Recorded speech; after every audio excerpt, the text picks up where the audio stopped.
All right, man. Welcome to a special episode of the Kenyan podcast. Alrighty then. Right. You guy, what's up, man? Today I'm wearing a nice blue shirt today, man. How do you like this shirt, Imogen? Is that blue? Yeah, I think it's purple. It's not blue, but it's purple. Yeah, I think it's like... It depends how high you are. Nah, purple used to be the color of the royals, actually. So. This guy saying my shirt is gay. You guys checking his shirt, you guys. You guys, the kettle is really ingiling the pot, eh? No, this shirt is not gay. Yeah. It's kind of... It's just beautiful. What's wrong with the shirt being gay? Yeah, it's written... You're into gay shirts right now. In case no one told you yet. Comedy mekata, so... That's not gay, that's like just... There's nothing wrong with it being gay. Yeah, for real, right? Yeah. All right, welcome. Today we have a special guest in the building. Imogen Hooper in the building! Imogen is a comedian, world traveler, the whole shebang. Yes, sir. White. Welcome. She's She's also white, right? Don't forget the most important thing on my resume, please. You're welcome to this podcast. Thank you. It's nice to be here. Thanks for having me. Have you ever been on any local podcast I've never been on local. Became localized? Huh? No. You didn't do any international interview when you were in traveling the world? The only interview I've done was actually KBC. Which was on Citizen too. For rugby. Yeah. I was on Citizen as well. Yeah. Okay, cool. And CGTN. Yeah. For rugby. When you're giving Chinese one, yeah. Oh, yeah. You're giving that hype halftime talk to the crowds, right? Yeah. Yeah, I remember that. What happened? Well, she played for the... Tell them. No, what happened in the interview? No, she was hyping the girls for the rugby team. That's what I'm I've done trying to tell. 3 interviews. 2 I was appearing as vice captain for the Kenyan national rugby team on KCB. Let's go! Kenyan national rugby team! Fuck off! Wait, how many are we? And I've already Robbed that you are. Save some for the later on. You're in TikTok for white. You have nothing much going on after this. white rugby team. Let's go. You've already said white, rugby, Captain, traveler, Local podcast. yes. CGTN. We can talk about how rich my daddy is next. And then Let's keep that for next. Yeah, so you're the captain of the... So I was vice captain for a while, but before they gave me the vice captainship, they wanted to test me out to see if I would be a good captain. That's so KCB? No, the Kenyan national team. Should we just say it one more time? We celebrated already for the same No, thing. we are celebrating for KCB. Please, just ask me one more time what team it was. Was it KCB? It was the Kenyan national. Ah, shit!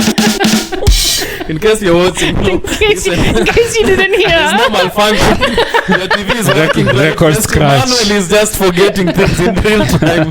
He's just letting me brag more. That's fine. Like Emmanuel and your grandmother have the same Age is chasing me fast down the road. Yeah? So they divided the teams. They divided the teams into 2. So they had the better team and the worst team.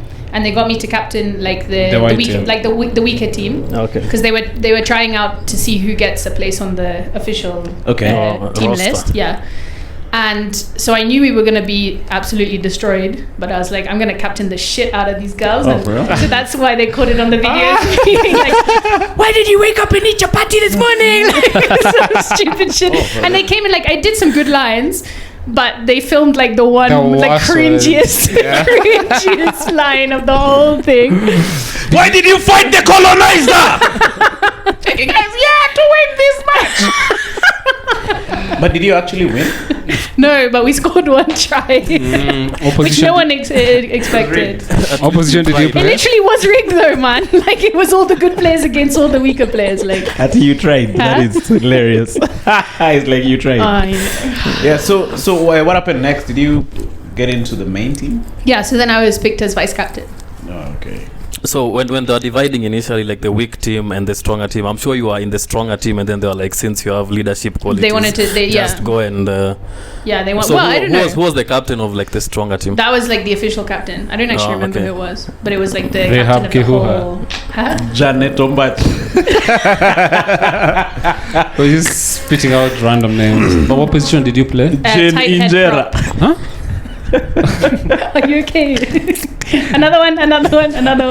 Janet Congestina. I'm I'm running out of names fast. Justin Haim.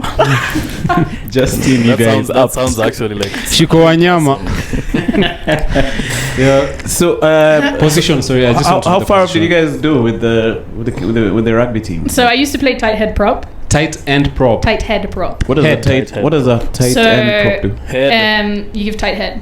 Yeah. You're like with the scrum when you're like interlocking like this. Yeah. You're the one with your head in between two players, and you Okay. like steer. It's like one of the most technical. The direction of the like, scrum. You're like the pillar of the scrum, so you have to okay. hold the scrum as you move forward. Apart from scrums, what else are you doing? like carrying the ball, like that, like the big, term, or- like yeah, to term. I am still.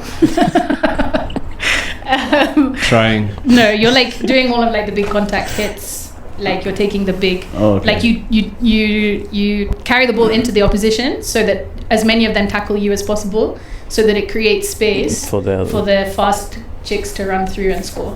7s or 15s? 15s. Okay. I'm not Nice. skinny enough for 7s. I need someone to carry the ball into my oppositions in my relationship, you guys.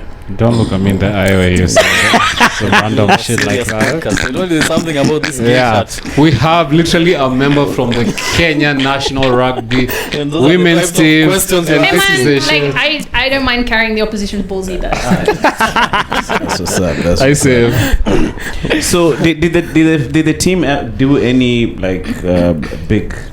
Yeah, so matches? we What are like you there's sipping every in the year. back I don't know there? if it still happens because I retired a while ago. But every year they have like the Elgon Cup. So we play against Uganda. It's a 2-legged competition.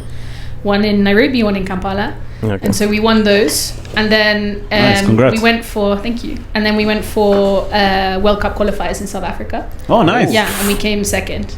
Oh, that's cool. Yeah. That's And then- big. Yeah, it was Who pretty won? cool. South Africa. South Africa. Ah, okay. Definitely. They're quite good, right? Have you seen Yeah. those guys' legs? Yeah. But I've seen recently like the Kenyan team beat like the Yeah, women's in beat sevens. South In African. sevens. Yeah. Ah, nice. Yeah. No.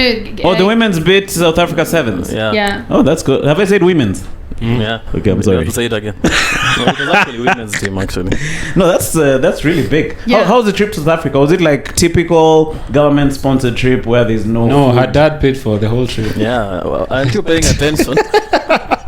What do you mean? And my dad flew us down there in his plane, man. That trip with our grandparents. Dad, imagine the whole team has no food. We're trying to call Muko, man. Doesn't peso work down there? I No. tatokea Imogen. Imogen Kimani. No, we went down because it was all paid for by World Rugby because it was the World Rugby qualifiers right. for the World Cup. So we stayed in like a 5-star hotel. Nice. Like we ate Name? all the food we could want. I can't remember. But we like the only thing was we weren't really allowed out to explore. So we only How went come? like 2 outings, one to the mall and one to like some monument in Pretoria. Okay, why? They thought you'd like run away and stay I in don't Cape know. Town? No, in I Joburg. don't know. Because we're there to play. Like we're not. It's Yeah. not like a holiday. Like it's work. And then So you're also, there like, like the- training every day, playing every day. You after training, you have to do like stretching and you have to like talk about game plan and things like that. So How Okay. long did you Yeah. stay there?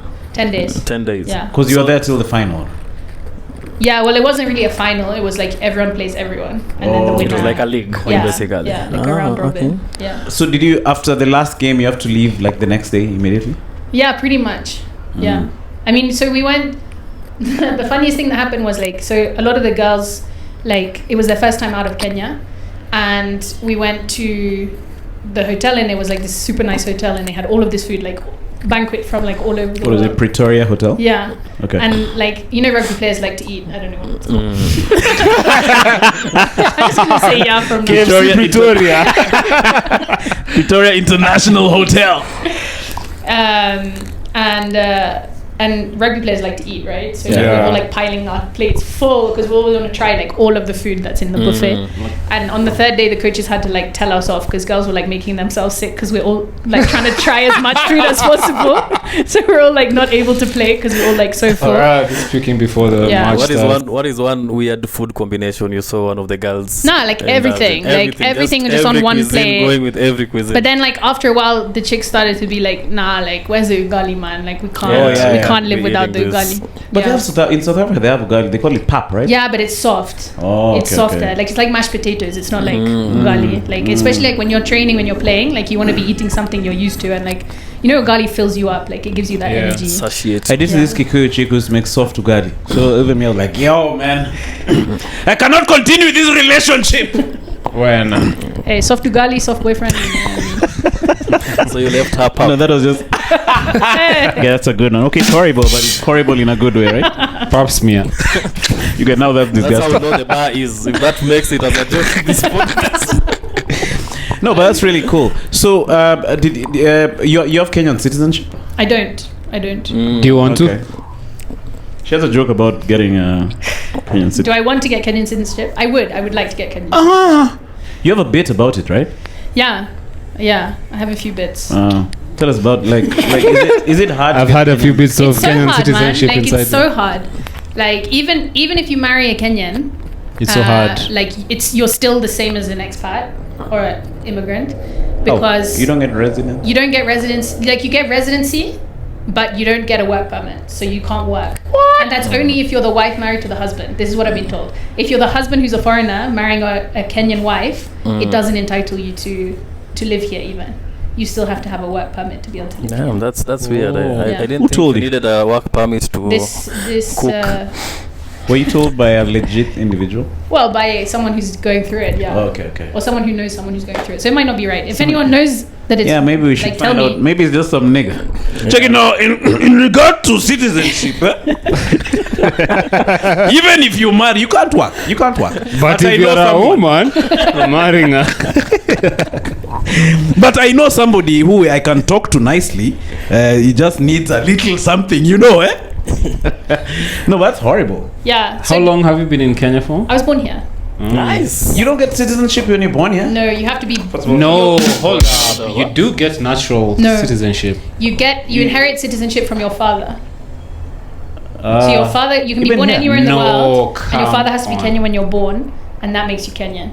If your But being father born is in Kenya, doesn't there's make no you- birthright citizenship in terms of like being born in Kenya. No. Dude, come on. I did GHCRE. I'm sure that was one of the questions in. Well, then you in failed. John chapter 5, they the three talked about types it. of citizenship in Kenya. Check it. CRE, John chapter 5, citizenship. They go, Islam is the same as B. So I'm sure this is. Now, as we see in the Bible, you cannot get citizenship if you're born here. Unless you're a woman who is born to a So man. you've said like you inherit from your dad. So even if your mom So was that's Kenyan, the you way. wouldn't. That's the way it used to be. I don't know if they've updated that now. Like, if your mom is Kenyan, you also inherit. Also, if someone knows better than me, Yeah, they please should tell tell me us, right? because like hook me up I with need it. citizenship. Yeah. Why do you need Citizenship. citizenship for Kenya, bro? No, You have see to the live here, man. advantages. Yeah, To be able all to this live time I here. didn't know that To be that also, was a you're privilege living to go. here. But then what are I the mean, you privileges? don't need to live here. That's what I'm saying. No, what do you mean? She's But done you with can't rugby. There's nothing. She does. So you need a work permit. If I want to work, I have to Make find a money. job that'll sponsor my visa. Yeah. Okay, I was trying to joke and say that Kenya is horrible and no one needs to. Citizenship is actually, they But even this girl's increased the fee, right? Work. Sorry. Passport. I want to live in Kenya. Yeah. Kenya has its problems, but it's a great country as well. If you have money. If you have money. But that's she was true. born here, Yuga. What do you mean, Yuga? Yeah, but she's not a citizen. Yes, that's the problem we are trying to solve in this No, let's particular exclude podcast. her, bro. What the fuck? Like to make it was like she played for the Kenyan national She's team. more Kenyan than Yeah, all of us. In fact, I wanted to ask about that. Like, how do you play for Kenya and your... So World Rugby has different rules. So as long as your parent or your grandparent, or I think even your great grandparent, but I'm not sure, is born in that country, you can play for that country. So they have much more lenient rules. And the point is that it's so that they can give as many people access to playing as possible, right? Oh, okay. Because I probably wouldn't be good enough to play for the English team, but because they're very competitive, but I can at least come here and play here, and I wouldn't want to play for the Come on, English don't team talk anyway. yourself down. You could probably get into the English team. I've seen them play. I don't think so. No, but what if they ask you, though? Now that I played for Kenya, I'd have to wait like 5 years before I can play for any other National. country. Yeah, but I don't think they will. Like those chicks, like they're professional. Like they get paid. Okay. Like in Kenya, we got like free chicken. And then you stayed in Pretoria Hotel. What about the gameplay itself? Like, how tough is it playing on an international level? I would say like training on an international level is It's You're sending a random text during your podcast. No, I'm buying data so that I can Check for citizenship. some of these things. yeah. Oh, he nice, doesn't trust me. nice. No. Wow. I don't have enough information Wow. about it, so I'm like. Unless you just take the laptop. Okay, but you'll still need to hotspot. Sorry to interrupt. What did you have? Gameplay and training, you're saying. Like the training was super intense. So you do so I was working a full-time job at the time as well. Which was? So I was working I was a war analyst, peace and security analyst. And so we'd go to training from like 7 till really 7 or 8 until about 11 or 12, like depending on the day, or maybe 10 some days. And then you're doing like full on intense like physical training. And then like to the point where you're like mentally breaking, because their aim is to like toughen you up, right? So they really try and like break you down to toughen you up. And then you go home, you shower, then you have to go and put in 8 hours at the office. So it was a lot. Yeah. That's hefty. So that was tougher than playing the games, to be honest. Oh, okay. Yeah. Do you get any Go ahead, sorry. Do you get any incentives? So we would be paid for trainings, and then we would be paid a sum for games as well. How much are you paid? At the time, at least. At the time, it was about 1,000 shillings per training session, which was like between 1,000 and 2,000, depending. Yeah, that's nice because you can cover your airtime. Your buffet nearly overspent, but you can cut it from my 2K. I'm sure someone else was chewing the money. 1,000 bob. That's a bit little, right? Yeah, and then we would be paid like 20 to 30k for an international fixture. As long as you play. Each team. If you're on the team. Each game. Each game. Oh, okay. Okay, that's Yeah. not too bad. All right. But no, it was bad because a lot of the ladies, like, that was their only job. They're single moms, so when they're expected to go for 2-week camps, they had to find someone to look after their kids, and they're trying to do it without so much money. And I can't say it wasn't tough, because for me, I could get by. I had a full-time job. I was working a decent job, but like that's a privilege, and a lot of the ladies didn't have that privilege. So it was some people had it really tough. And would they pay immediately get back, or it was another story? No, sometimes yes, sometimes no. We were often told to be thankful that we had been paid, and it's like, well, we earned it. So and that's after how long? Depends. Like sometimes it was on time, sometimes it wasn't. Oh, okay. Yeah. Check it. Be thankful. I've sent you 4,500 for your fixtures. That's who Ababu The Namamba. rest of the month. Imagine. So are you still in touch with some of the girls you used to play with? Some of them. One of my really good teammates, she passed away, unfortunately. Sorry. And she was destined for really great things. Some of them, yeah. What was her name? Bernadette. Okay, She shout was out, really man. good. Shout out Yeah. R.I.P. Bernadette. My friend is actually setting up a foundation in her name, which is cool. Oh, okay. Because her dream was to set up a foundation to help train young girls and bring them up through rugby. So that's really cool. Some of them, yeah. But to be honest, I kind of burnt out and I kind of dropped out of rugby because it was quite toxic and intense and, Why do you think it was toxic?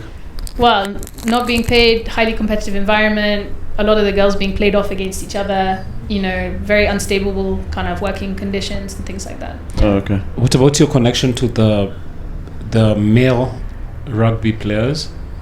Ever interact with them? Yeah, so like in a general basis at the club level, I find that the boys are much more positive than like playing rugby in the UK, for example. I think it's changing now, but when I was at university, I went to university in Scotland, and there, like, the men said that women shouldn't play rugby. They refused to be the same club as us. They wouldn't talk to us at parties. They wouldn't come to our fundraisers. They banned all of their players from coming to our fundraisers. Whereas here, In Scotland? In Scotland. How come? I don't know. Andrew because Kibe has a like- channel there. What's happening with Kina? Look, you. I think it's changing Look, now. No, Scotland is not What's the Ireland. difference? yeah. Just lost 50. It's changing now, but back then, sorry, I'll let the men talk.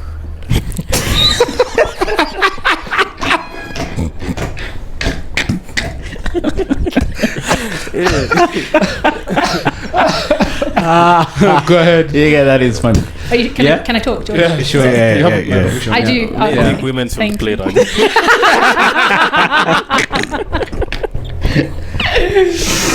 So it was that horrible. Yeah, it was not nice. Now they're doing much better from what I can see. But back then, I think because it's a sport very much rooted in like posh boys' schools, like fancy boys' schools, and there's a lot of toxic masculinity and stuff like patriarchy.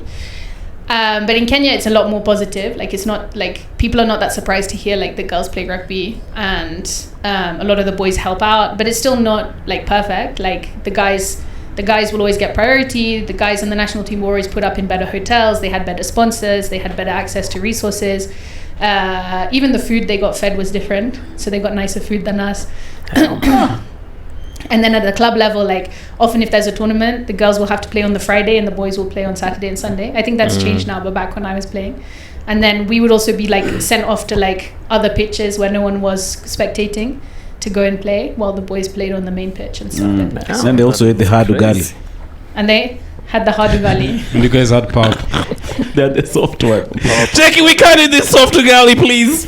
No, but that's quite interesting. So let's talk about your history. Is the word, but okay. Okay, which word do you prefer? Unfortunate. Which synonym? Quite unfortunate. So let's talk about you're born here. Your parents moved to Kenya In the 80s, yeah. in the 80s. 86. Oh, 86. I think I was 4 years old. Yeah. 4 years old then. You Really? were there. Yeah.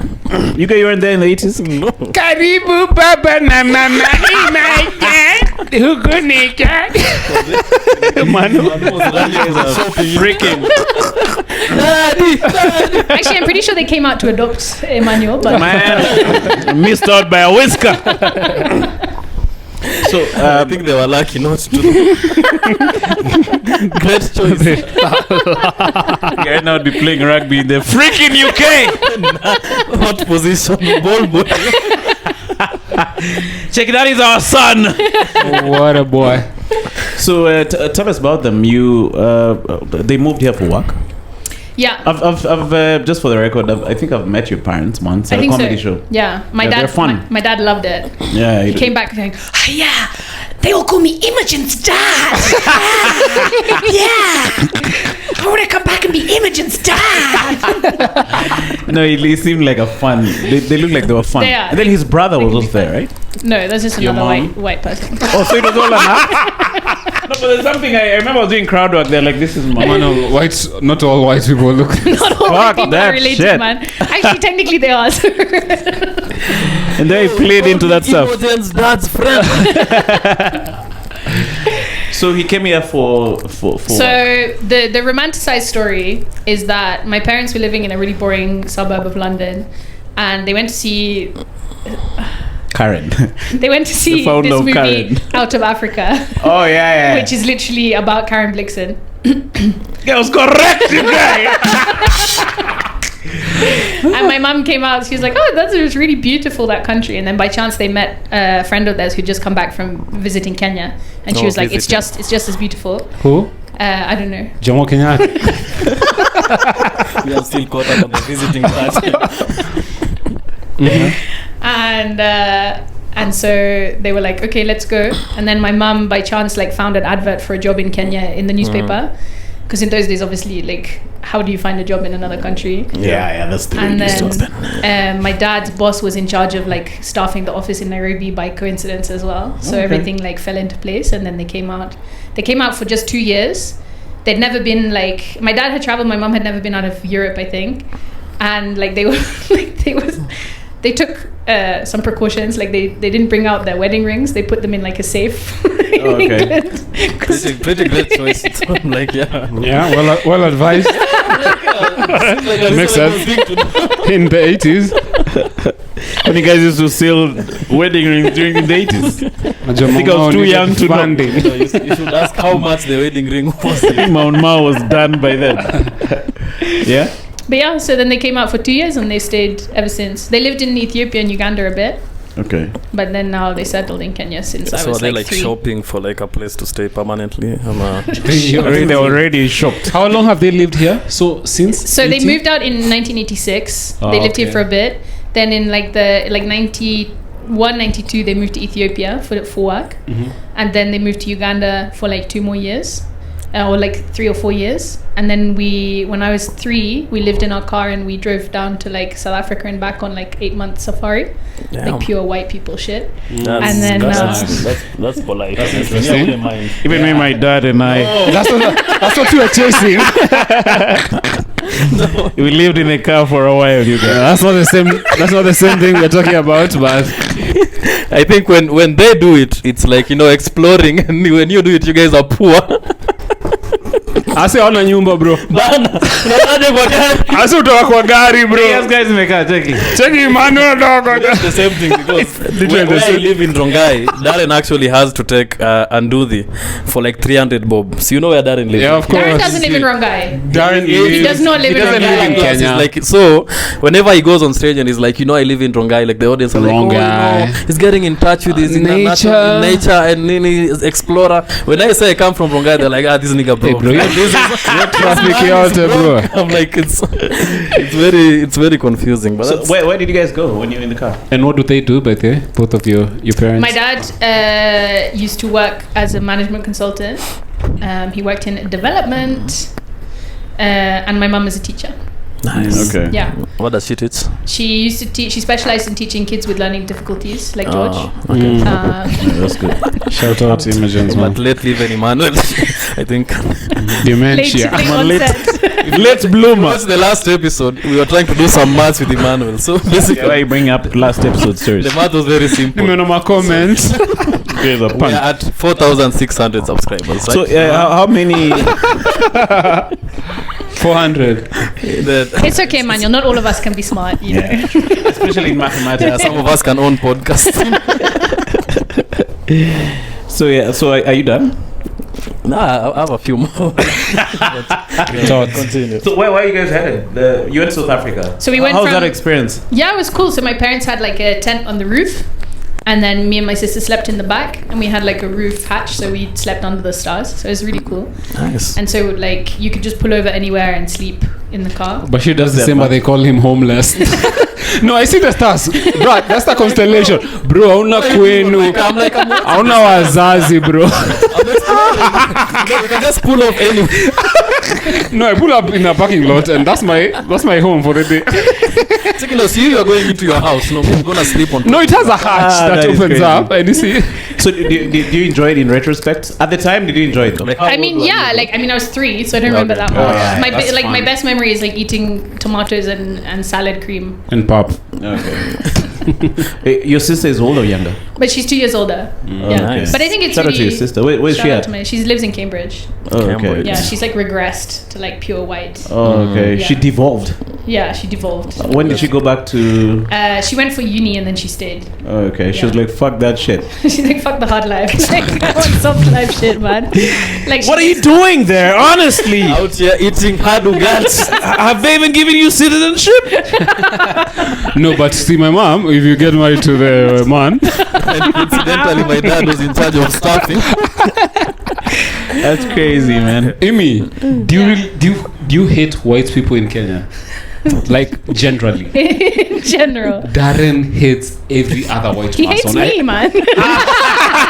And I've been here longer than him, man. I know. I think I can't. Why does he hate them? It's like I don't know if this is correct, but like they just want to be. They want to It's be like- the only white. Yes, Yeah. it's like Yeah. I'm the one who's been accepted. You're token coming white. into my Yeah. corner. There's you're like this selling drugs in weird my. competition and like It's my tough. kind of Yeah, ownership. yeah. Protecting territory. Yeah. Yeah. And like I can understand it in some ways because like there's a lot of problematic white people in this country, like both white Kenyans who've been here for generations and like expats or Expats. immigrants who come to live here, and they're problematic in their own ways. So like when someone has taken the effort and like come with a like less problematic mindset and they've made genuine connections and they're sort of living a more like I don't know or a less problematic life, Yeah. then I think they're proud of that fact, and then they also get kind of a bit ownershipy and a bit protective over that. And I think Kenyans are really great people, and when they accept you, it feels great. And so then when white people feel like they've been accepted, they kind of Lock the door. want to close the door behind them They're like, sometimes. the rest of you know. So Fuck you niggas out there. Yeah. Just one is enough. Yeah. So in other words, Darren is doing that. But I think Darren has earned that. Check it, I'm the only white person here, people. Darren is gatekeeping you. That's like- reverse slavery. But Darren was like, "How come this?" You remember that guy from Harvard? The one What who was that offed guy's name? himself. No, the other guy. They were too off themselves. No, there's a guy. There's another guy who has this bit about when he comes to Kenya, he's looking for his clothes. That's Tyler Hall. Yeah, shout out to him. Amazing comedian. Yeah. So there was a time as Tyler Hall was getting all the gigs. Darren is like, what the heck? What about Told me about it. It's like, listen, I don't even know. Like, people don't even call me for gigs. Listen, Bashir. Listen, Tyler has a gig and he's not even in Kenya yet. He's getting all the gigs, man. I think a lot of it is you get used to being the only white person in circles. So then when there's suddenly another white person, you're like, hey man, that's my personality. Who's this nigga? There's not fuck there's this only space enough nigga. for one of us in this town, like shit like that. There's a new sheriff in town. Boy, this town ain't big enough for the two of us. Yeah. We should do that. Mexican standoff. So after the trip, they decided to just settle in Kenya. Oh, okay. So Kenya won. Shout out to Kenya. Became the business analyst, right? So how do they like it generally? Like, my parents love Kenya, but they live in a very different Kenya, right? you reckon? Oh yeah, like they've never been in a matatu. I've been like twice. No, I'm joking. Yeah. I've been. You've three never times. been? Yeah, I have. Oh, 3 times. Okay. Yeah, 3 times. Counted them. No, I've taken matatus. Like they don't take bodabodas. Like I'm the one who took them to their first like Kibanda. Like you know, like I'm very grateful to Rugby because, like, a lot of white people grow up in this. A lot of white, like let's say white Kenyans, like third generation white people who've been living in Kenya, right? Who they only have Kenyan nationality now. They don't have connections to like the homeland of England or wherever they came from. Yeah. A lot of them live in this bubble and they don't get out of it. But it's the same with immigrants in any country, right? Yeah. You stick to Just your form own your and you stay to community. the difference here is that they aren't like a minority with less power. They're a minority with a lot of more privileges and power, True. right? So like I'm very grateful to Rugby and a few other things that allowed me to like make connections beyond that bubble and let me step outside of like what I knew, and I learned a lot more about what it is to live in Kenya and things like that. But my parents, they don't live like your everyday Kenyan. They live in their own bubble, less so than a lot of people, but you know they still, and they'll recognize that. Yeah, that's Where do you go to school? A very long way of saying they are well off. No, but it's not just well off. Like you can be well off and you can still But step even like outside. the communities and like the circles. I think the community is what keeps you in the bubble. Like for me, like as someone who lives in Lower Karen, and just like since you spoke about we're a neighbors. bubble, We're neighbors. I'm in the peripheral of that bubble. You're looking at the WhatsApp group But from it's outside. like- Take this guy in the WhatsApp group. You get the bubble. Take it, add me, please. I know it. Hello. Bubble But I adjacent. say that a lot because we actually met with you, right? Because I usually run in Karen because it's very, the air is clean. You met for real? Yeah, we actually met. The white people run away from you. That's the You exercise. gotta be careful, like running in Karen, but shit. I was seeing the dogs. I was like, hold on. Hold up. So you bumped into her for real? I bumped into her. That's you? I did one of the good ones. Okay, that's crazy.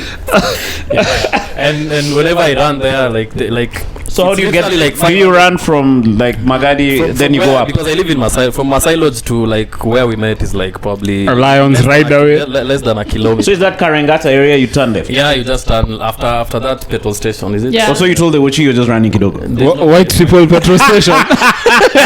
Take it, I'm just running a little, and then I'll leave. Najua Imogen. Take it, leave your ID. Check this guy chomoing his ID. Check. Kipande. Whenever I'm in those sides, like you get to realize what she's saying is like they live in like a totally different version of Kenya. Like there's like horses walking there. There's like dogs and everything. It's like Because there's no dogs outside of Karen. There's no dogs in Kenya. The type of dog. Not that type of dog. Yeah. As we have It's different. The standard issue, Bosco. the Boscos. Then you get Government issue. Look at me, I had a non-standard issue dog in Kitengel. Don't talk about dogs around Emmanuel. Manu, we've had a couple of dogs.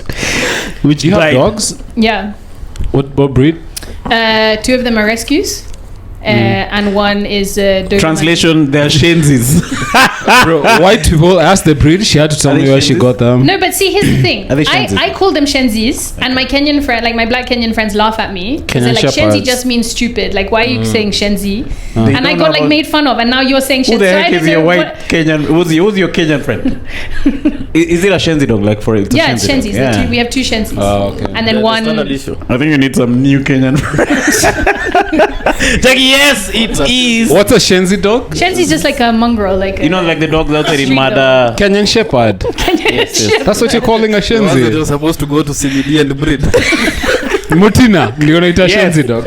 Yeah, that's Nah, a they're the Shenzi dogs who like when you're in shags. They're the ones that know where the Yeah, party is. yeah. That's So you rescued that's that? the dog. Golly. Let me tell you, we rescued one dog, and we were looking after it. He wasn't happy in our house because it was being bullied by the other dogs, and I'm pretty sure it was gay because it was in love with our male dog. And then when our male dog died, this dog went into depression. Okay, listen, just real? trust the story. God Then damn. he got bullied by everyone. Then my friend from Germany came and saw him and was like, "Can I adopt your dog?" Like she had a real connection with him. Now he lives in Germany. With that dog. Yeah. He started off as like a street dog in That's Kenya. bro. Let me tell you guys. That's a corrupt dog. if you guys He want- faked his documents and his gayness Yeah, and everything. if you want to travel abroad, just go with a scarf, a gay scarf for them. that dog he had At the, just at the embassy. Check it. No, the reason Kizigala is horrible for me is it's quite a closed society. Dogs can be gay though. Check it, there was a dog like which had a scarf like yours last week. Yeah, if we have any Shenzi dogs watching here, there's a lesson to be learned. Whoa. Germany. Just take it up the ass, my brother. You get that's That's funny. all you have to do. So when, Ich bin Kemani. Woof, woof, woof. Entschuldigung, willkommen. Hitler. you guys are stupid. Where? So where did you go to school? I went to Banda school, and then I went to Hillcrest, and then I finished high school at boarding school in Australia. Oh, okay. How was Banda school? How was the experience? Okay. I don't know any of What those. other reaction? No, I know Banda school. That's why I'm asking about Banda school. Banda school is in Rongai. It's just down the road from where you run. Yeah. But it's farther than IGCSE. Yeah, it's like 100 like meters. No. No, okay. It's when you go Magadi to Road. Rongai, There is a When you turn left at Galleria, Yeah. just there. No. You come. That's not Banda you school. You come from Galleria down Magadi Road. Yeah. Then there's Banda school. Then there's the petrol station where Bashir runs. And then you go down the hill to Rongai. Ah, okay. I think Yeah. I've seen You've seen it, right? But Yeah. I always see is the bigger one. What is it called? There's Brookside. another Brookhouse. Yeah. Brookhouse. It's Yeah. Brook House. How's the House. experience at that's your early years? That was your first. Yeah. So Banda was like primary school. How was it? Yeah, like it was a good school. It was much whiter than Hillcrest. Like it was much more like homogenous, like white. Like Kenyan cowboy. Kenya cowboy. Yeah. Yeah. White.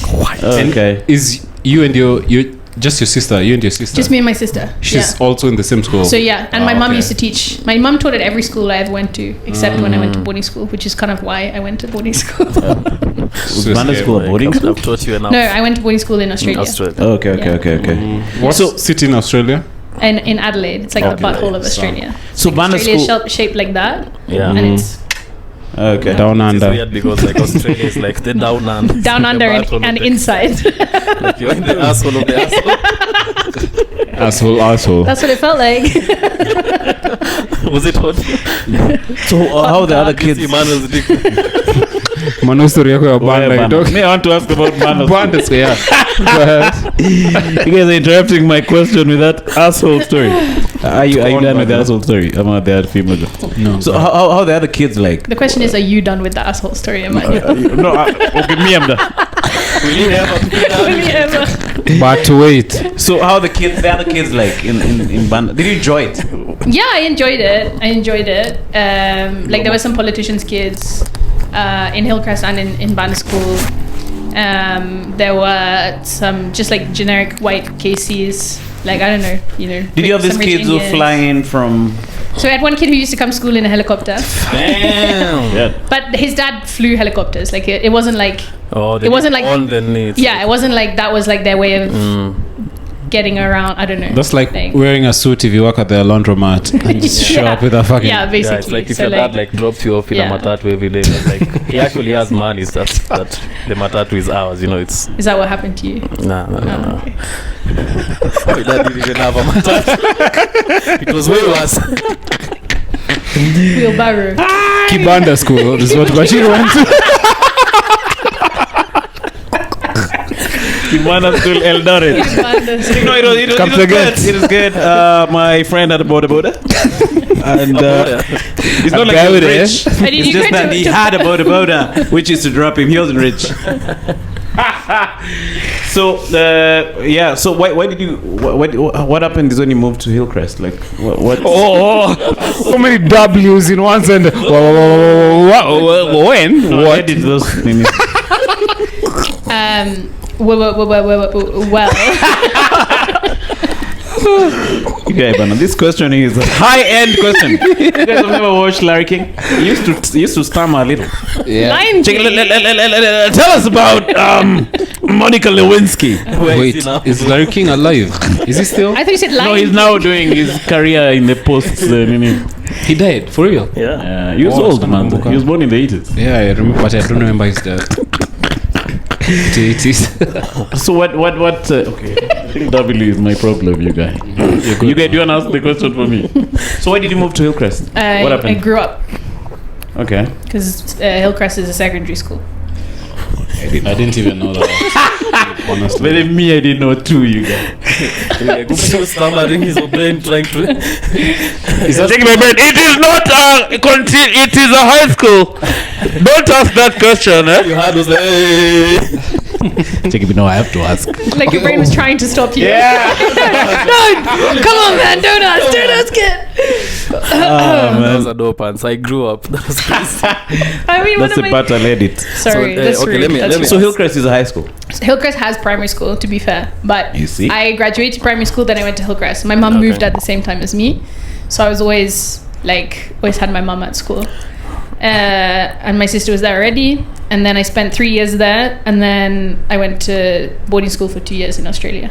Okay. Okay, how was it just having like your mom around you all through like Too many school E's. life? Why do you think I went to boarding school in Australia, man? For real? I just that's wanted to far escape. away. Was it your choice or her? No, my mum is really cool because she's a teacher, but because she teaches kids who don't always fit the system, so like kids who are like dyslexic or who have like autism. Oh, so you needed to be in a class, so, right? but she understands that like the system isn't for everyone. Like people learn in different ways, and so she's all up for like adventure and trying new things. So Shout out to your mom. yeah, What's her name so that we Claire. can? Yeah. Imogen's mum. Imogen's mom, you guy! Who is married to Imogen's dad? Yeah. Who has a brother? And they have Imogen. So my sister's gonna be so sad when she hears this podcast. She's gonna call you again. I told you to leave that place. Oh my goodness. Come to Cambridge, innit? Where was that place, Shirley? Okay. Oh man. Was it a hat? You know, she's gonna see this Maasai thing. She's like, What are you doing for the local community? outreach. It's my monthly charity work, guys. Like, let's be honest. Is that what you have to do to get citizenship? Do not let the light guy near you. Later you go back home with your phone. Sorry, I left all my rings in a vault back home before I came here. So. Did you carry your rings there, or you left them in the vault? Because there's a very famous video of there's like two guys in the hood. Basically, I think it was basically in was it Kawangware or like some of Petco. Where is that? yeah. So they're smoking weed, and then now it's like you've gone to visit a place where you don't know, right? So you know how weed has a lot of friendship with it. So they're done smoking, and then the guy is asking him, "Cheki, Ntole Petco," which like in English is like, Let me get that. I want those rings now. And then he's like, father, acha hizo. He's like, it's serious. And then he's like, ukimalizana Petco Ntole viatu. He's like, no, once you're done with the rings, I also want the shoes. So when you brought up the rings part, I'll say, bro, me appreciate this. Fuck these white people and Kisianga. Lost in freaking translation. Check me waiting for the translation. Check it. lostness. Check it out. Translate so that I can get it. Check it. But that's the thing, you can't translate jokes. No, you can't. I have a question, Imogen. if you didn't go to Kibanda high school. So where were we? Do you have a home in the UK? What, like a family home? Like a house where you can just go, like you have the key and Like my grand's house. My grand's house. Like your that would be my shags. My grand's house. Which is where? Bristol. It's in London, South London. Is it still there? Is she still around? She's still around. Yeah. Hey, shout out to her, man. She has Alzheimer's, dementia. Oh, okay. She's the one. How old is she now? She's nearly 90. Damn. Like 13 years from where you are. Hey man, she's single. Okay, I'm gonna have a house in freaking Bristol. Manota, Moka, bro. Check it. No, you can't come to my house in Bristol, Bashir. Wait, so what football team? There's a couple of teams. So my mum grew up near Manchester, so she used to support Manchester City back when they were like a small team. So they would go and like, watch the games. My dad is not the kind of guy who watches sports. He's more into rally. My dad does rhino charge, like more rich white people shit. Yeah. He does what? Rhino charge. Oh, okay. I'd love to. 4x4. Yeah. You do drive Imogen also drives a 4x4. Yeah. Yeah. Of course. I love how you get mad at just every other white driver with a 4x4. You're like, fuck it, just keep to your lane. No, that guy was a dick. Yeah, I took George home one day and I think he feared for his life. Yeah, I'm like, God damn, yeah. Okay. Bristol, you guys! The grandma wasn't home, so That was when I missed out. Opposition's balls up. No, this guy has If it was George's, it would be like this. smallest violin in the fucking. So yeah. No chance. So we're talking about Hillcrest. Yeah. Then after Hillcrest, you went What's wrong to. with you, man? You went. No, we are going chronologically. Yeah. Yeah. So you went. Okay, maybe. No, it's chronological. You okay? Emmanuel told us that he's not gonna talk in this podcast. No, but I'm not talking much. Whoa. So how was it between? Okay, good. You okay, bro? Ask the question. Hillcrest. So that's high school. Between Banda School, Hillcrest. Did you keep making trips back to the UK? Yeah, like every summer holiday. So it's called summer holidays. I don't know, because it's based on the British long system. rains. Yeah, long range holidays. Oh man. We used to go back and like just visit like everyone my parents knows in England. So it would just be like see someone in the morning, drive somewhere else, see someone at lunchtime, drive somewhere else, see someone in the evening. That was it really. Was your granddad around at the time? So my grandparents, yeah. So my mom's dad was alive, and my dad's parents were alive. So we would visit them. And my dad's parents, they're also quite adventurous. So they would come out for like 2 months of the year and visit here, and then go. They actually came for like 1 day to see us here, and then they went to the coast. They just lived at the coast. Because they don't get sunlight back. Yeah. Okay. England is shit, man. England is shit. Yeah, like I was watching some. It's not even a documentary, but it's this travel guy who he does travel content, but now he decided to go and visit like Africans who live in the UK just to find out how they live. And then this guy was saying like the most sunlight they get is like probably like 2 or 3 weeks in a year. Like it's either raining or cold. Where? Or Scandinavia. In England. No, in England. In the UK. The summer can be sunny, but the problem is because it's like an island and it's low. It's windy too. It's humid, so it gets warm, but you can't enjoy it because it's just like sticky and humid. Like, and there's not like beaches like at the coast. Like at least at the coast here, when it's humid and hot, you just lie, you know, and do nothing in the sun. But like the weather is I mean, like pretty shit, some people like England. I don't think I could live there. So your years in Australia was the first time away from your parents? Yeah. How do you feel about that? Do you miss? Oh, I loved it.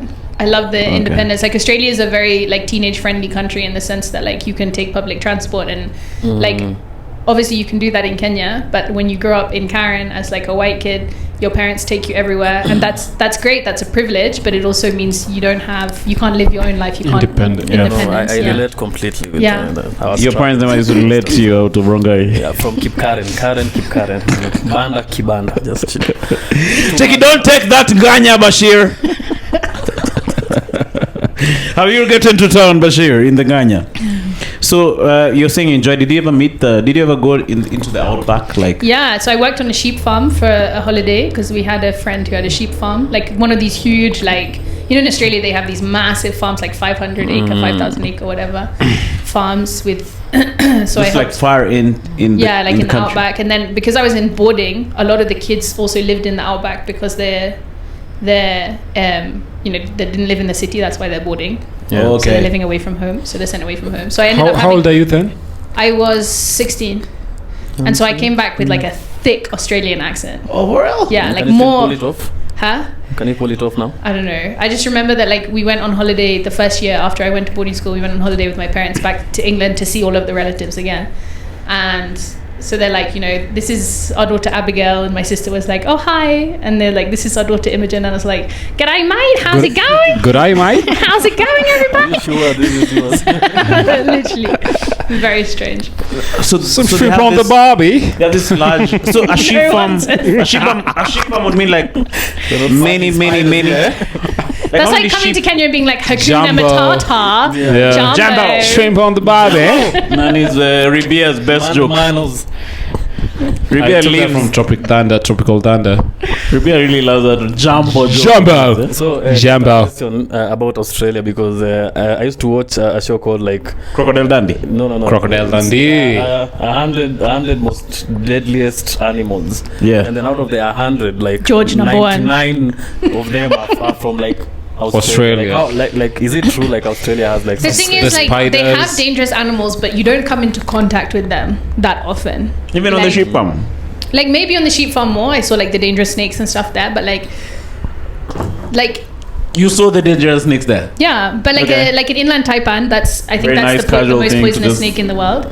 But like there's like 0 cases of it. Venomous. You should say venomous. Poisonous is if you eat it. Venomous is if it bites you. Oh, okay. Yeah. So it's most venomous snake, but there's very few. Like I don't think there's even a case of it killing anyone because it rarely comes into contact with humans. Like whereas I'm sure like black mambas in across Africa have killed more people because they're in like more. Too. No, even the white mambas. Don't be racist. That's what they call me. Don't be modest. Just the black mambas. Black mambas are black mambas because the inside here is black. Show us. Oh, the tongue. The tongue is black. This is the tongue that they use for. snakes use their tongues for smelling. Okay. So I'm just throwing in a fact. Biological fact. Do you know you can tell a venomous snake by the scale pattern underneath the belly. And the shape of it. So just before it bites you, you have to turn it round so that you get. Let me just confirm. It's the same with fuckboys in Nairobi. Like you just have to like see their belly, then you know. The underbelly. This guy's a Are they venomous or poisonous? Only if you eat them. You guys. That's a true story. Based on my thorough research. we're gonna circle back there, but what is like the most dangerous encounter you've had like in Australia with and like kangaroos are quite dangerous too. I mean, sheep are those. I used to study camping in class. That was one of the classes, like outdoor education. Like you go camping and hiking and stuff like that. What course were you doing generally? Like just high school. Just high school, brother. Okay. No, in campus. I'm asking about in Australia in campus. I thought we were going chronologically, bro. Why are you jumping ahead? But we're already in Australia. That means we are in campus. High school. High school. We're still in high school in Australia. I divided high school between Kenya and Australia. Yeah, high school is 4 years, bro. Sorry. It's gonna take some time. It's 5 actually. It's 5? Yeah. Okay. It's even longer. It's horrible. Check it. 5 minus 4. Wildest encounter with nature in Australia is what Bashir asked. Yeah, thank you for bringing it back. Nothing really. Sheep. But you started with Like some muscly ass kangaroos. Kangaroos are ripped. Yeah. Kangaroos have muscles, and the weirdest thing is like there's something I wasn't expecting. They use their tails as like another leg. Stand, right? Yeah, not just Bashir a stand, does like the a same leg. too, yeah. Use your That tail leg. as a leg. Yeah. Check it, but shake it. Hey, sawa. Yeah, sometimes you don't have a tripod and we just record. Look, Bashir. This is a selfie video, as you can see, both my hands are here. Yeah, it's retractable too. Imogen's mom, grandma is watching this podcast. No, she won't remember.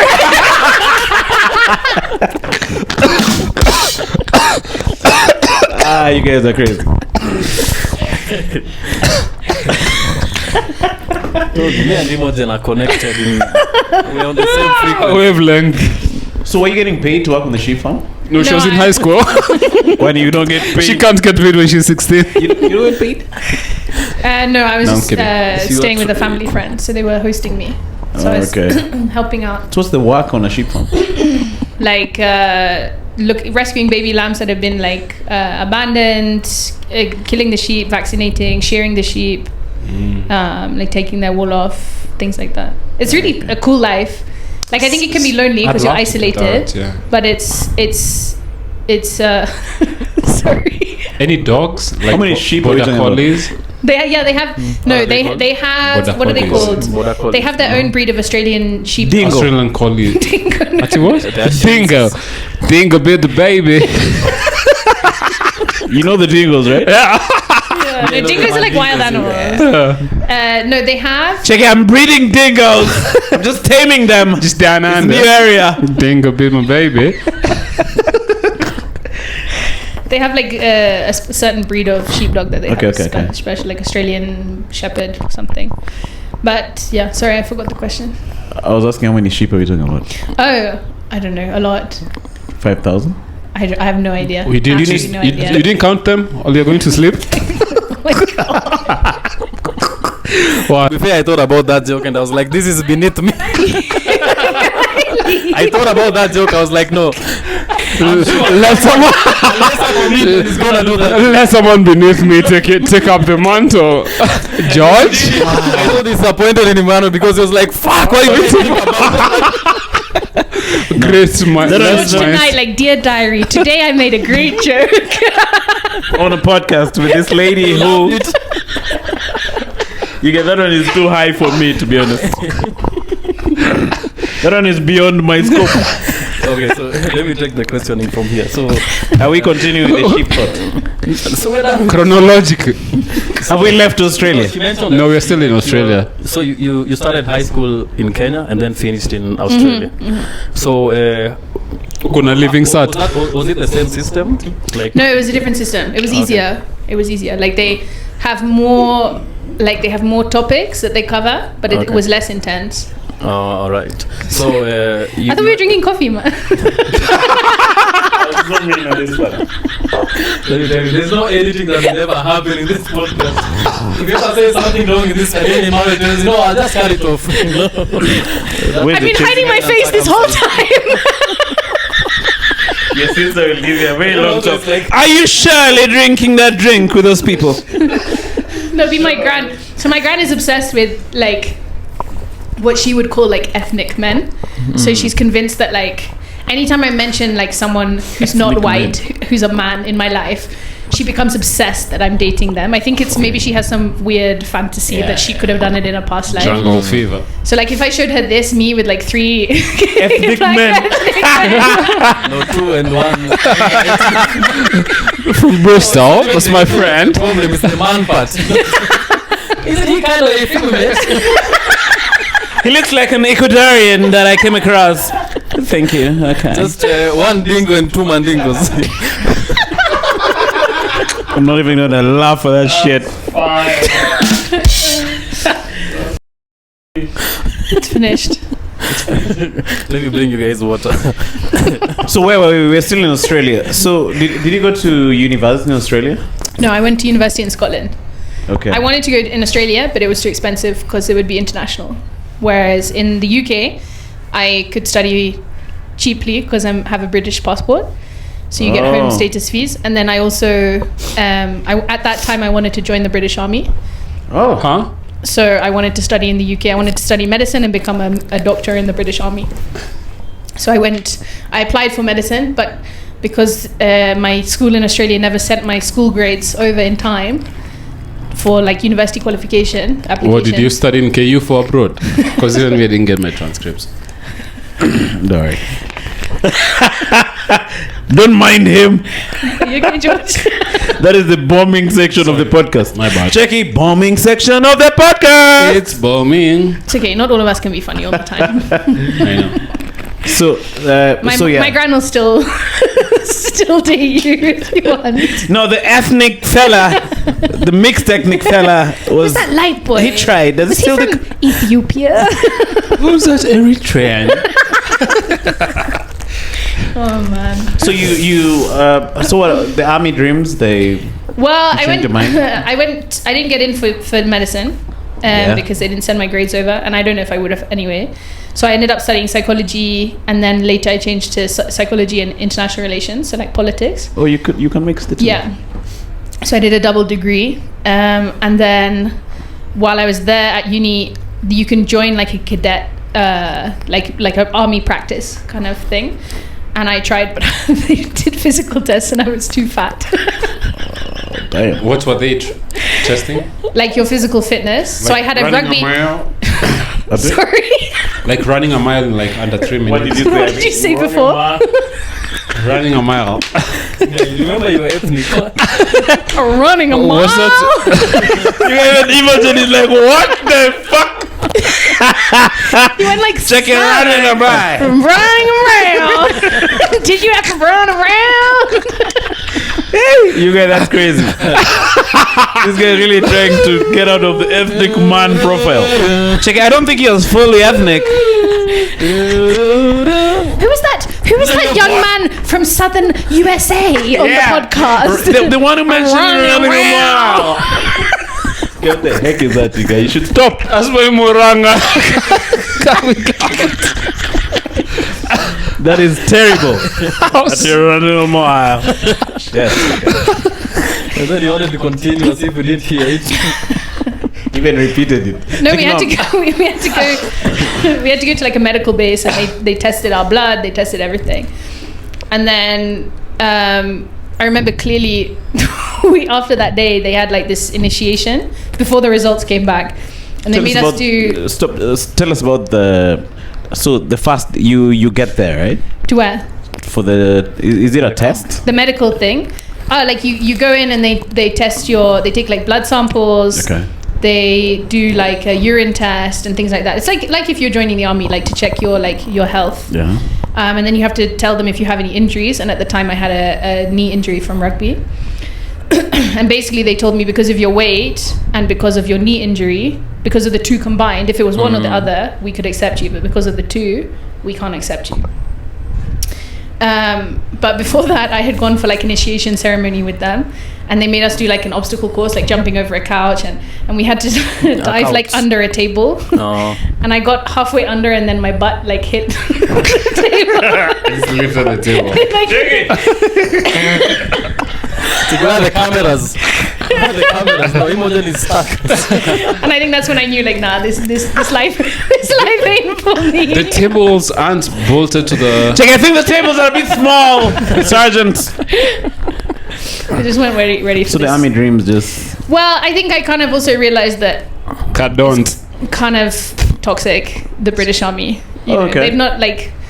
Let's look at history. Like the British Army doesn't have a great track record of being that's on what the you right realize side of after history. failing the physical test. What do you mean they're not on the right side? No, of because I could have tried again the next year. Oh, okay. But what do you mean then? What do you mean, What do you mean? Nanyuki? Nanyuki Bears. No, they fought the Nazis. They've been our women and spreading. That's just one or two bad misinformation. A few bad apples. Yeah, man. Your answer straight up. See, they're called Johnnies, right? The ones in Jontes. The ones in Nanyuki, right? Yeah. I don't know. So tell us about the Jontes. Holding the questions. wrong side of history. I don't know. I just think when you're a soldier, you're expected to just listen to whatever command tells you, and command has to listen to whatever current government is in charge, right? Current government. Current. The one in current. And what I quickly realized is that like I'm not the kind of person who can just take orders without questioning, and that's kind of the expectation when you're a soldier, right? It's just accept and just do, and that's why patriotism and everything is such a big part of that identity. Is because like for king and country or queen and country in the UK.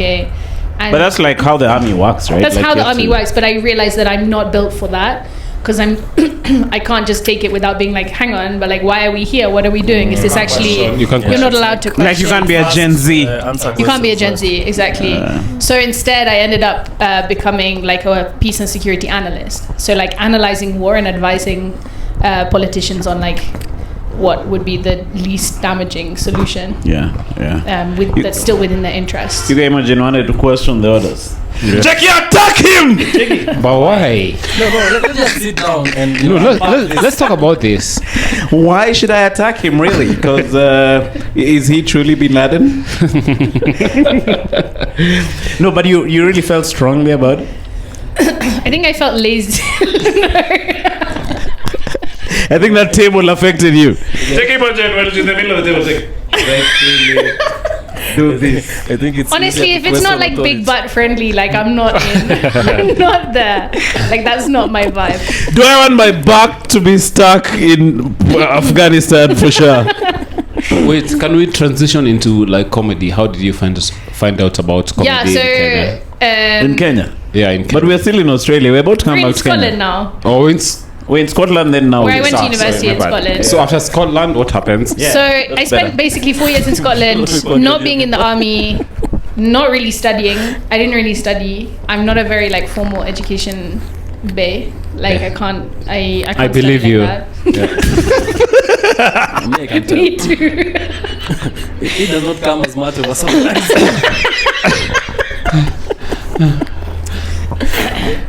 And then I was basically just playing rugby and drinking. I was in charge of organizing all the parties for my rugby club. That was like my biggest achievement at university. That was very fun. Vice captain.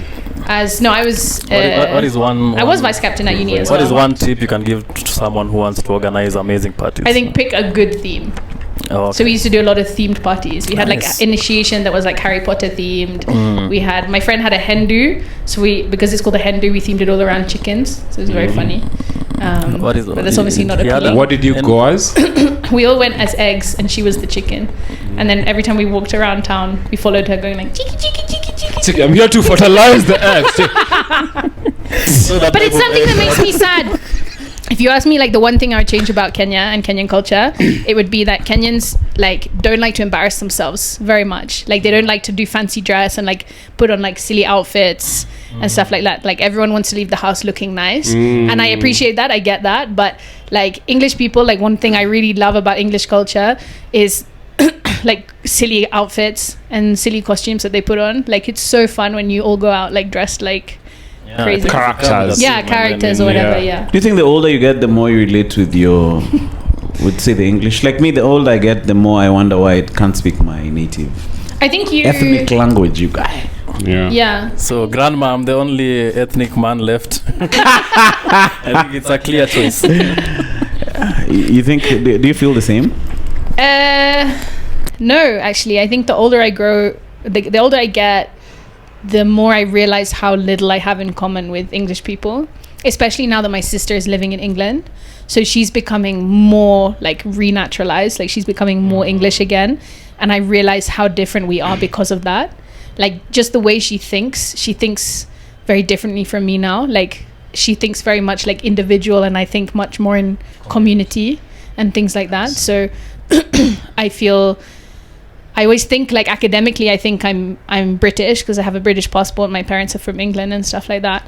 And so then I go to England and I realize like this is like I don't feel at home here, if that makes sense. Okay. So, but it's a complicated question because I also don't necessarily feel like I can call myself Kenyan either.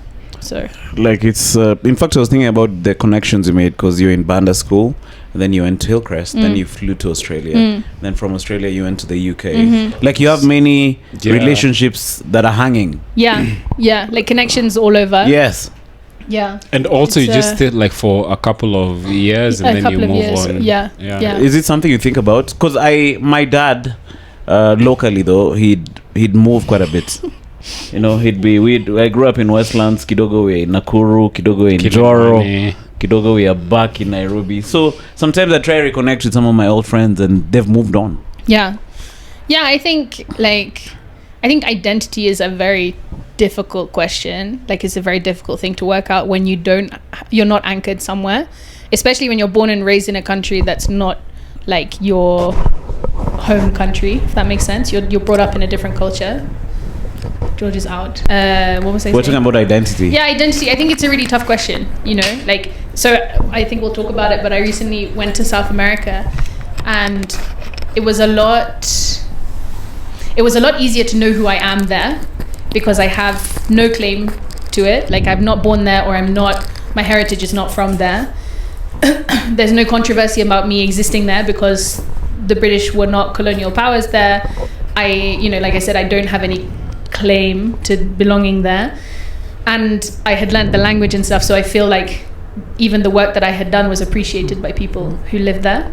Whereas like existing in Kenya or existing in the UK, there's always a complicated dynamic because it's like I don't really belong in either place. Okay. Yeah, that's just in the middle. Yeah.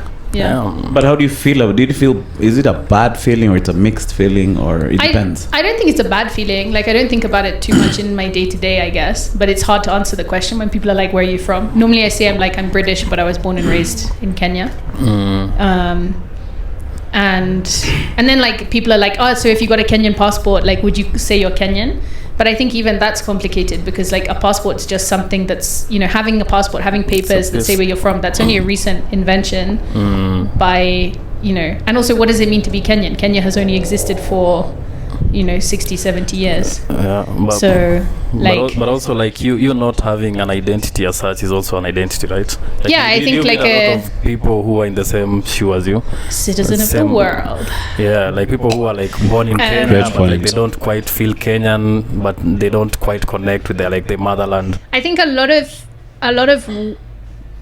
Mzungus in my position would call themselves Kenyan, and like my sister probably would call herself English now because she's moved back and she's like re-assimilated there. Tea and biscuits. Yeah, but it's called being a third culture kid. It's like growing up outside of your own culture. And yeah, I think there's a lot of, especially in like today's like globalized world. And then you also, obviously you have kids who are like the product of like, you know, intercultural relationships and stuff like that, who obviously have ties to multiple different cultures. So I think it's complicated. And I think it's an individual like journey to explore. Can we talk about food, because there's this American creator. Sorry, because I'm fasting and I talked about food, but that is a very interesting segue. He's an American content creator. He's called I think Keith Lee. The black guy with the black guy, yeah, he reviews food, and then he was recently in the UK, and then like he caused a lot of outrage because he went and tried like UK food. There's always been that notion that UK food is trash, but then when he went there, like it was sort of confirming that stereotype. You know, he was given, I don't know, toast and beans and I don't know, English breakfast. Yeah, like the English. Wait, let's ask. You've had an English breakfast before? Yeah, okay. It was in Accra Road, but. Like Nakuru, all the like bacon, eggs, toast, hash browns, sausages, baked beans, black pudding. Minus the bacon. Just eggs minus everything else. Yeah, and then you pig's blood pudding. Yeah, that is beyond haram, you guys. What do you think of an English? The main point of contention is always like the beans on toast. Yeah, I love it. You have to have butter. You have to have butter, but it's so good. Like toast, beans butter, in the morning. Beans. Yeah, do you think like UK food is better than like Kenyan food? What? No. You've grown up in the UK. UK's. Do you have a UK passport? Yeah. This guy. He wants one. I've been to Karen. Have you been to Bristol? Fish and chips. Even if we search online, Fish and chips is fire. a lot of people swear that English food is bad. Like, what are your thoughts about? I prefer English food to French food. But that's not the because- question. No, but French food is It's to celebrated. Kenyan food. No, but listen, like French food is celebrated as this like, culinary masterpiece. Yeah. And it is for one meal. But if I had to eat French food like every day, it's so rich and it's so heavy that I wouldn't want to eat what's it. French food? Like croissants. Croissant is breakfast. They cook me with a a lot lunch. of butter, like coq au vin. It's like chicken cooked in wine. with, Yeah, like, mashed I potatoes. knew what that was before you. really? Yeah. Okay. What's a French delicacy? Frog's legs. What about the pigs that sniff out? What's it called? Truffles. Truffles is French, right? Yeah, like French food is yummy. It's very rich though, and so like I don't think I could eat it every day. Whereas like British food I often say that like British food is like the Kenyan food of Europe. Like it's simple, it's not overcomplicated, but it's like hearty and it's healthy. So it's like a staple food in Britain. Like, So like meat and 2 lunch. veg would be probably Meat at least in and? old days, meat and 2 veg. So you'd have like your meat, like roast meat or something, and 2 vegetables. So like it'd be like boiled or steamed like broccoli and carrots and something, and then like maybe potatoes. Okay, Also what's a potatoes are the starch. Yeah, so it's like what I say about like Kenyan food. I love Kenyan food because it's simple, but it's like it celebrates the ingredients that they're making, and like it's fresh. Like it doesn't need to be overcomplicated. Whereas like when you go to West Africa, West African food is amazing. Like it's cooked, like it's very complex. It's cooked for a long time. The flavors are very strong, but after a few days of eating it, it's like, oh, this is quite intense. Okay, I get that. Yeah. What's your favorite Kenyan food? Since I become vegetarian or No, before? just Back when- both. You're vegetarian, like for real? Yeah. Both. Give us Well, both. sometimes. My favorite dish used to be like barbecue pork mutu Let's fucking with like ugali go and kachumbari. on the side. Yeah, that like slams every time. I know. And I add like at least 1 kilo in weight every time I eat it. Like it's just amazing. So when did you decide to become? And like one thing that can never be beaten is like Kenyan tea. Like I drink chai like British. 10 times a day. But that's your introduction. Like the normal one, or like the one that has spices, like the Like masala tea is nice, fire. but like masala tea is fire, but I can't drink that like 6 times a day. But like Kenyan tea, like mixed tea, I can drink that continuously throughout the day. Like yeah, because I see you ordering Kenyan tea Always, at Bristol. Chemi. yeah, Bristol, Chemi, when we yeah. hang out in Bristol, Yeah. it's fire. Yeah. Okay, what about like a spot that reminds you of like the British culture here in here in Nairobi? Kenya? Like Yeah. if you want to eat, Cultiva? I have to say, I actually don't like Cultiva very much. It's I very know. overrated. Yeah. Java House Fish and Chips. I don't know if they still do them, but when I was a kid, they used to do some very like English style fish and chips, and that. But I also, when I was really young, we used to go to like Sanford. Fish and chips, and yeah. I don't think they still do fish and chips, but they used to do fish and chips, and that's how they used to do fish and chips in the old days in England as well.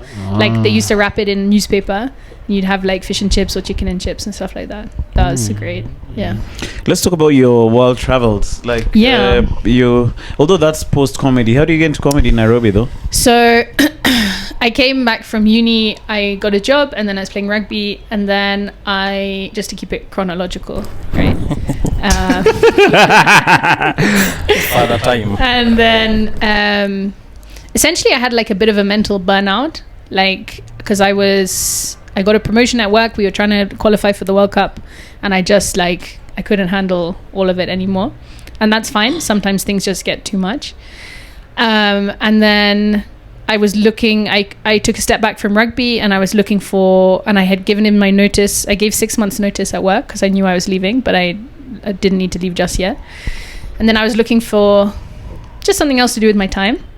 And my friend invited me to a comedy show, and we came to the comedy show and we watched it, and I was like, oh, this is sick. So Like, punchline, right? yeah. And I've always been kind of interested in comedy. There's a lot of British like comedy panel shows, like game shows and stuff where the comedians perform. Like I didn't watch. Mention a few. like QI is Yeah, like QI is a good QI is one, good. right? 8 out of 10 cats does Countdown. That's funny. Jimmy Carr. And then there's a Unbelievable Truth is like a podcast or like a radio show, which is also quite funny. And so I didn't watch stand-up, but I watched comedians just being funny with each other, just hanging out, like us right now. And agree.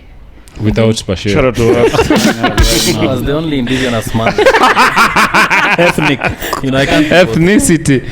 And then, so I've always had an interest, but I never got around to trying it. Then I came to the comedy show and I was like, this is cool. And I was speaking to the organizer afterwards, Eric, and then The man who will not be named. and I don't know if people know who he is. Yeah, he's famous in this podcast. Okay, sorry. And then I was like, do you guys have like a workshop that I could come and learn at or whatever? And he so was you're totally like, green. huh? You are totally green. Completely. And I said to him, would you like, so I said, do you have any workshops? And he was like, yeah, we have one on Monday, but the best thing is if you just get up on stage. And so then I messaged him, I think that was a Friday. I messaged him on like Monday being like, hey, so I can't come to the workshop, but like, actually, I think I'll try going up on stage. And he was like, okay, cool. Wednesday, come along. So I went along on Wednesday and I went up. And honestly, I don't remember those like 5 minutes because I was so like Navi and what was your material wired. about? Huh? Do you remember your material? I a was joke? talking about being sweaty because I'm a very sweaty person. I think I know that joke. Yeah, and then I was talking about rugby, like dating rugby guys and stuff like that. I don't know, and a few other things. And like I killed, which was crazy. You have an ease about you on stage, like Yeah, shout out to Killing, man. Yeah. people feel relaxed and like white is not overwhelming while you're on stage. You have that get to the just humanity level on it, which I always felt. Yeah. Thank you, George. That's Yeah. really nice. Like sometimes I feel like I talk about being white too Is that much. what you told them before going to Bristol? That's my pitch for the visa to Bristol. Jackie, all right. Are you good for Bristol next week? Jackie, are you gonna still have your humanity and Buga. White is not overwhelmed. Remember what I said on the white humanity thing. Yeah, I've known George for so long. Jackie? You're in Bristol. How? That arrangement of words have never been spoken in this podcast. This guy's really working hard to head off to Bristol. Check how I went to Bristol. No, I said. The crazy thing is that Bristol is not even related to Asia. Jackie, bring the half ethnic man. I love them. The Eritrean guy really spoke some facts around. Yo. No, yeah, but he's right. You talk about yourself quite a bit. Like your bit about your sweating. I've heard you talk about your body. Well, Yeah, number 7. She was actually the first. Her and body. Luke, the only Indigenous. non-ethnic guys at number 7. You remember number 7? You've done it. Yeah. Koinange Street. You did number That's 7. That was a rough my room. second time working on Koinange Street. Yay! Shit. I was there for you first. Hey. So you're saying that I'm How retired. much for the half ethnic man? When we first met, he was full ethnic, and then no, she didn't know he's half ethnic. So he has a lot of white inside him now. I put it there, bitch. It's not overwhelming. Bristol. So yeah, it went well, right? So It went weirdly well. And ever since then, like I've obviously you have bad days and good days as a comic, but like I've never fully bombed. And it's a real issue because now I have like performance anxiety. Like I think part of being a comic is being comfortable with just doing terribly, and that's part of the process. So that sounds like a real humble brag, but it's genuinely like I'm too much of a perfectionist Scary. that like Success. yeah, you know, Guy. permanently. Come on, man. But like I don't like to perform jokes until I feel like they're completely ready, but you can't get a joke ready until You you've perform performed it. it. So it becomes a real like creative block for me now. Did you do any rooms? Sorry to jump ahead. When you were in South America? Yeah, so when I went on my trip to South America, I also went via the Netherlands and via London. And so I performed in those two places as well, which was really cool. And it was really interesting, especially performing in London, because in Kenya I'm very used to like understanding how the audience see me and playing with that. But in London I didn't know how people would see me. Like, would they see me as English? Would they see me as outsider, insider, whatever? So it took me a few goes to get that like dynamic right. And then in South America I performed in English still, but in Argentina and in Ecuador. Oh, okay. Yeah. So tell us about your trip to around the world. How did that happen? Like, how did you come up with that idea of traveling the world? In the middle of like my mental breakdown, basically, I went traveling. I went to visit some friends in the Netherlands. You had a mental breakdown? Well, I had like a burnout after playing rugby and getting a promotion. Yeah, but what you're interested is in Amsterdam. Yeah.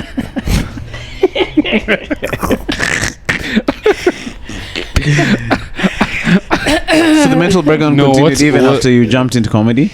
So it was like a whole process. Like, it was a process of just realizing like this life is not making me happy. Okay. Like, sometimes what society tells you is successful, like, is not necessarily what makes you happy. So a lot of people stay their whole lives on this path of like, society says you're doing well, so let's keep doing this thing. And then you reach the end of your life and you're like, oh shit, actually that didn't make me happy. And I think it was just too much for me, like with my promotion and then playing rugby at such an intense level and everything. It just overloaded my brain basically, and I just got very low and I couldn't get up again. So I made some changes. So I took a step back from rugby. I took like all my annual leave and I went to visit a friend in the Netherlands, and I met up with some friends, like old friends. And I think it's Banda always school. one from Banda actually, and one from university. Because I think old friends who've known you for a long time, they ground you, right? They bring you back to yourself. Yeah. Right. And so we went, we traveled a little bit. I stayed with a friend in Amsterdam, and I met a guy who was quitting his job to go and live in Mexico. And I was like, fuck yeah, I'll come visit you in Mexico. Because like when you have friends somewhere, you take the advantage to go and stay for free, right? You obviously pay the flight, but whatever. So then I came home, I worked for a little bit more, and then I went to Mexico. And just Latinos like have a very different perspective of life. Like Kenyans are very like hustler nation, right? Like Kenyans are working 3 jobs at a time. Everyone has a hustle and a side hustle and a side hustle, right? And fair play, like Kenyans work hard and they're always working towards better things. Whereas like the sense I got in Mexico, Mexicans are hard workers, but for a different purpose. It's like Kenyans, like Latinos work to live, not live to work, right? So they work until they have enough to live the level of life that they want, and then they just chill. So like I was learning to surf, which is very cool. And I asked my surf teacher, like, just making conversation, like, how many clients do you get? Like, is it a good living and stuff? And he was like, honestly, I work from Monday until I have enough money to pay my rent and buy my food and buy some beers, and then I just stop. Damn. And then he just chills. And like every day I'd see this guy just like chilling out, just like living a simple life, right? Yeah. And it just really made me realize, like, obviously you have to have some certain privileges or achievements to be able to live life like that. But if you can, like, that's how we should be living our lives as humans in general. Like, don't buy into the whole capitalist system of like you always have to be a productive member of society. Like, rest is rebellion against accumulation. that. Yeah, like you don't always have to be productive to hold inherent value as a person. So I came back and I was like, fuck this. Fuck it, let's drink to that. Chucky, fuck this particular shit. Cheers, man. Cheers to that, man. Cheers. You guys will cheers next month. Cheers. But also, it's like I was watching someone talk about it. It's like in capitalism, like there's a whole other like super structure that capitalism is embodied at. Yeah. And it applies to a lot of things, even religion. And you get to realize that you don't win the game by playing it hard or like playing it smart. Mm-hmm. You win by not participating in the game. Exactly. Yeah. So when you talk about capitalism in that sense, it's like if you don't buy into that system in the way that you need more, like you need to buy things, you need a house, you need, like, if you just distance yourself from, like, you win by not playing like that guy is like, I just need to play this game enough to have what I need, and then I can just completely. I think that's how back in the day it used to be with the hunters, right? But I mean, you wouldn't hunt more than you needed. Yes. Yeah. You just Well, there's a tribe like that an ethnic group like that who live in Tanzania, and they're the Hadza. Yeah, you know the Hadza. Nice. Yeah. Are you a member of that? Hadsman. Yeah. I dated the Hadza.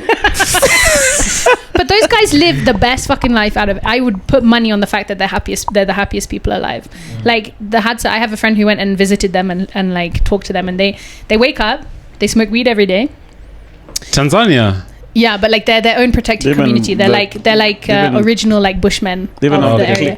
Yeah, because like a lot of ethnic groups in Eastern Africa are not necessarily originally indigenous, because you've got the Bantu who came from Central and West Africa, and then the Nilots who came from the north, and then like the indigenous were like the exactly. And so the Hadza are like some of the remnants of that, I think. If anyone knows more, please correct me. So they wake up, smoke weed. So they wake up, smoke weed every day. So they smoke a lot of weed. They have a non-hierarchical social system, so everyone is equal. There's no monogamy for men or women, so everyone just like gets with each other. What? Kids are raised as a community, so kids are all raised together. They hunt for their food, so they're the ones who like use the baboons to help them find water and things like that. Like, and and when you talk to them about like westernizing and like, do you not want to like educate your kids and like whatever, and apparently like their answers, I don't know, but apparently their answers are like, you guys are like have overcomplicated everything. Like, I love my dumb kids. Like I just love my life. Like, why do I need a job? Why do I need to go and sit in front of a box and stare at a screen for like that's 8 hours a day to then struggle to pay rent for a house that I don't need when I could just be living in nature, you know, to pay for food that is making me unhealthy. That I collect from the literally, and then you pay money to go to the gym when literally you could just be running outside, like, you know. And I think it's true, we've overcomplicated a lot of, I mean, there's some benefits of modern life, but I think we've lost a lot of connection with like what actually matters. It's too much on the consumerism part. It's all about consumerism, and it's about making the 1% richer, but selling the lie to the majority so that the minority can live well. You know? Yeah. So the conversation with this Mexican guy was like a turning point? Yeah. So I was working remotely for that week at the end of my trip, and I just remember sitting on a beach working on my computer, just being like, what I'm doing is not making the impact I think it's making, and I don't want to spend my whole life doing this just to feel like I'm successful by society's eyes. So I came back and was just like, from then on, like, I wasn't sure if I was going to do it, but I started telling enough people that I was going to quit my job and go traveling that I was like, okay, now I kind of have to do it. Was that on purpose? Telling people? I think it's kind of manifesting and also forcing yourself, right? Yeah. So sort of saying, I think I'm going to do it, but also now I've said it enough, I kind of have to live up to my... Yeah. I think here in Kenya, like, especially for us indigenous people. Ethnic, bro, come on. As my grandmother would say. It's about... Okay, sorry. Level higher than you. Sorry, indigenous. Okay. You know, there's a shampoo that I use that's made in Kenya, and it says for ethnic hair, and it makes me so angry because it's so dumb. Like, why can't you just say like for like African hair, for black hair? Like, what's so wrong? This is for... Well, if you say my name backwards, then Imogen. Negrogen. Negrogen. So I was saying in our culture we have that thing, and we talked about this. We have a spirit that that disrupts things. If you say you're gonna do something earlier than it's gonna happen, manifesting, so anti-manifestation spirit. You're not supposed to speak, and I see that in a lot of cultures. So like for you to do that is like if I'd do that in my, I'd be like self-sabotage. If I start telling you that, listen, I'm gonna go to America, like someone in this podcast was telling us. In fact, they didn't tell us. And still didn't go. Check it. I deny you the visa to go to America. Thank you. It's a no from me. For you to go and be like, oh, like me, I'm manifesting. I want to go and travel and tell everyone around you and still do that. It's very foreign to us. Yeah. Because for us, it's like once you start announcing, it's probably honestly, not gonna happen. Someone just fucks off to America and you're like, what? Like, why didn't you tell me? That's really weird for me. But I understand now. Yeah. That's why. Somebody, what Kaza Rasa in English, you going? Like jinxing. It's the jinxing it. Yeah. Do you know that thing of clenching your butt so that something didn't happen? in Kenya we call like It's called kukaza rasa. kaza rasa, like clench your butt. Like clench your butt. So Kaza rasa means clench. I like Rasa is an ass. like clench your ass. So you clench so your that ass. nothing happens. Yeah, If, like, so you're that watching- thing So doesn't nothing happen. slips out. Maybe that's it. Yeah. Yeah. It actually works both ways. Like you can So nothing slips in. you can kaza rasa it happens, or you kaza rasa it doesn't happen. Okay. Like when So this then, guy was doing, So then if something bad could happen, you also don't want to talk about it. if something bad could So if happen. you're fearing something bad will happen, you also don't talk about Yes, it. yes, Yeah, yes. you don't Okay. want to jinx Yes. it. Yeah. Ah, interesting. I never knew that. Manu asked about comedy. I just want to know how you got into comedy here. I told you. She said she was stressed. This did guy you must have swap been with pouring you? the drinks at that time. Check this guy when Oh, you're I talking remember. about- So I Sorry, came and I sorry, gave it I a go remember. and it went well, and then I kept doing it. So, how did you finance your trip? You had some savings? I had some savings. Call Dad. Huh? Dad's credit card. Check it, hi dad. You've been here since 1990. This is the thing. Like in my culture, like once you turn 18, like Trust fund. no, like nothing is free. Okay. Like Oh, you start paying for shit. yeah, you start paying for shit. Like even if I go, like even now that I've just come back from being overseas, like there's a time limit on how long I can live at my parents' house before For they'll free. start charging me rent. You or can't they'll get an kick me out. advance on the trust money. There is no trust fund. Like my dad doesn't live. Check, where I my need dad the lives. trust fund money now. Like I'm not lying that like obviously I can make certain decisions because I know that if anything goes wrong my parents will catch me, but I also don't live off of the money that of my parents. Yeah. Like their money is their money. My dad's house is my dad's house and he makes sure it's known. Okay. You know? My dad's cars are his cars. Like I can drive them, but I have to ask permission and things like that. Like, it's not that they're ungenerous, it's just that that's the way the culture is. Okay, right? okay. So when you turn 18, you have to get a job and at More least or start less, making yeah. some money. Like them and my grandparents helped me with university. But then like the expectation, like after university, I moved back home while I was looking for a job, and that was very uncomfortable because my dad was like, you know, why are you not doing this? Like you shouldn't be at home, blah blah blah. Oh, okay. So- What about grades? Did they care about grades? My dad does, but because my mum was a teacher for kids who don't fit the system, she always understood that grades are not always an accurate representation. Oh, of potential. Adi! Nice! Well done! I mean, I always got straight A's. yeah. So it was never really a problem. You look like the type. Sure, it become a doctor, you guys. Doctor of rugby. Yeah. We were talking about Like the quality of Yeah, jokes are really just getting losing, worse and yeah. worse at this point. I'm losing my You're not gonna go to my UK Bristol. fans. I still have some more stuff for you. Don't judge me on this. So stupid. I funded the first part of my trip with savings. But it's expensive, right? Yeah, so you need to be to travel like a white chick backpacking. So I did a lot of research. You need like $10,000 for a year. Okay. A year. That's not too bad. It's not actually. too bad. Yeah. It's not too Okay. bad. And you can do it a lot cheaper if you do like volunteering. So if you volunteer, you can live in the place for free. They give you some meals free. And then, so you can travel all over, like volunteering for like a month or two weeks to a month usually is the period. And then you live there for free. You like work in a hostel, like you help clean. So there's a clean the circuit rooms. which you can. There's a general kind of path that people follow. And then there's like all of these apps. So you can use Couchsurfing. Couchsurfing is an app that people will let you stay at the house for free, just because they like welcoming travelers, and when they travel, they also like to Is stay it in other travelers. absolutely free, or you have to No, buy it's some milk? completely. Couchsurfing is completely free, and then there might be some benefits if you want. Or if you meet a But, nice. if you like your host. I'm gonna start couch surfing Nini from tomorrow.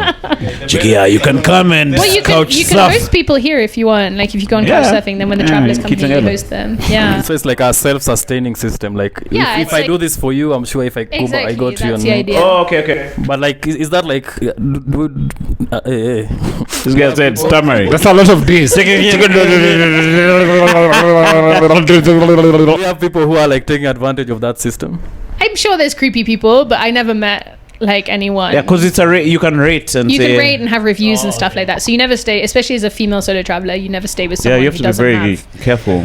ratings. So was it scary? Like I remember you were telling me I'm traveling the world. I'm like, damn. Well, was You it know, a scary thought? Not really. I think I always wanted to do a big trip before I turned 30. And so I was just kind of like fulfilling that wish. I was ready for it. Like the first 2 months I didn't really enjoy it because I didn't speak Spanish. And so I found myself like just hanging out with the people from because you stay in hostels, so it's like cheap accommodation where you sleep like 12 to a room in bunk beds and stuff like that with all these other smelly, generally white people. And then Por favor. Por favor. Just a hostel of pendejos. Hijo de puta. Cabrón. Lomo can survive just out of narcos there. It took about 2 months. We are like one episode a day. Chequi como mierda. Mierda. That means I eat shit. La biblioteca. You eat shit or No. go eat shit. Coma mierda. Como Como mierda, that means with eat O, shit. it means I eat shit. Oh, with I O. think that's Or it accurate. means like shit. Como a mierda la biblioteca. I eat ass in the library. I eat shit in the library. Yo como mierda en la biblioteca. So then when I started in Argentina. That was the first. That's the first stop I made. So that was from Nairobi or from Nairobi I went to Amsterdam, where I was house sitting for like 2 weeks, and I did some comedy there. Then I House went to, sitting. Sorry. Yeah. To cut So you my off. friend was traveling, so I was looking after her house and her okay. cat while she was away. Okay. Then, How old was the house? Huh? I was asking how old was the house. And the cat. How do you tell someone to eat shit? Como mierda. Como mierda. Como mierda. Ay, kula madre, So- bro. So from the house sitting, I went to England to visit some family. including your granny. Including my granny. And then I lost my passport the day before I was supposed to fly to Argentina.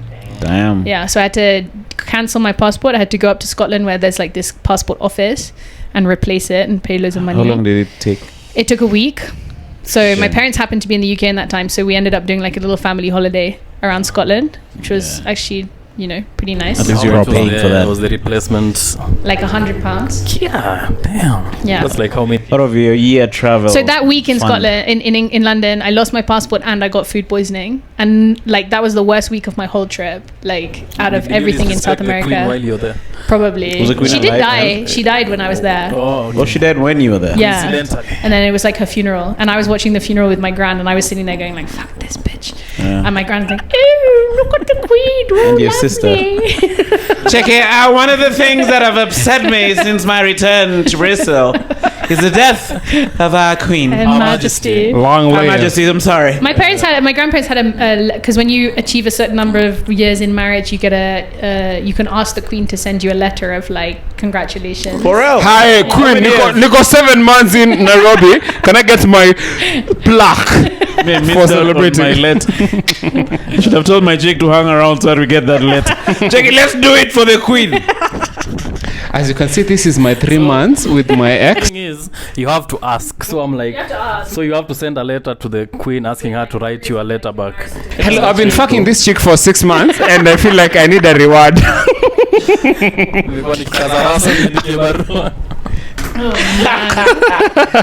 So you got That's your. literally word for word what my grandpa says. Mostly anal, but still, it's a relationship. You're good. Imogen's grandpa. So where? Direct quote. Rest Yeah, in this peace. podcast. It is evolving. So you got your passport back, then now went to Argentina. Now I went to Argentina, and then I traveled around Argentina. Then I went to Chile, and then I arrived in Bolivia, and I decided to stay in this town in Bolivia where there's a lot of like Spanish schools. So I lived with this Bolivian lady, and I went to Spanish school, like an intensive course, like 4 hours a day for a month. And by the time I left, I had like a basic level of Spanish, like conversational Spanish. And then I continued studying while traveling. And then after Bolivia, I went to Ecuador. In Ecuador, I met my boyfriend. Shout out to the boyfriend! What's up, boyfriend? Ethnic. Check, we are the ones who are gonna go to Bristol, I boyfriend. told you that I will. We stand no chance, you guy. Yeah. Ecuador sounds more ethnic. What's your boyfriend's name, buddy? Ecuadorian, don't say. His name is really not Ecuadorian. It's Omar. Omar. Omar. Fizzy. Omar Edan Hobson. Shout Shout out out. to Omar, man. What's Shout the? out You to said the Omar. keto.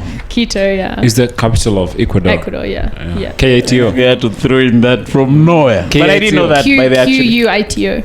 QU. Like quit. The Quito. mixed people are called? Quito. The mixed people are called? Mestizo. Mosquitoes. So that's mixed with that's like an ethnic. So it's like generationally mixed. So it's like when the Spanish came over, they had a really horrific like I don't know, colonizing tactic of like they had a policy of like spreading Spanish blood as much as they could through rape and abuse. Damn. Really horrific. And so now it means that like a majority of like Latinos or South Americans and Central Americans, they come from very mixed heritage. That's like the colors in South Africa. Yeah, exactly. And so there you have people of like differently. So I was really confused having grown up here when I first went to Mexico, and I knew this Mexican guy who was showing me around, and he kept talking about like indigenous people, and I asked him like, are you not like, you're Mexican, like are you not indigenous? And he was like, looked at me really confused, and he was like, what do you mean? Like no. And I said, well then what, like do you have like indigenous blood? And he was like, yes, but I also have like Spanish blood.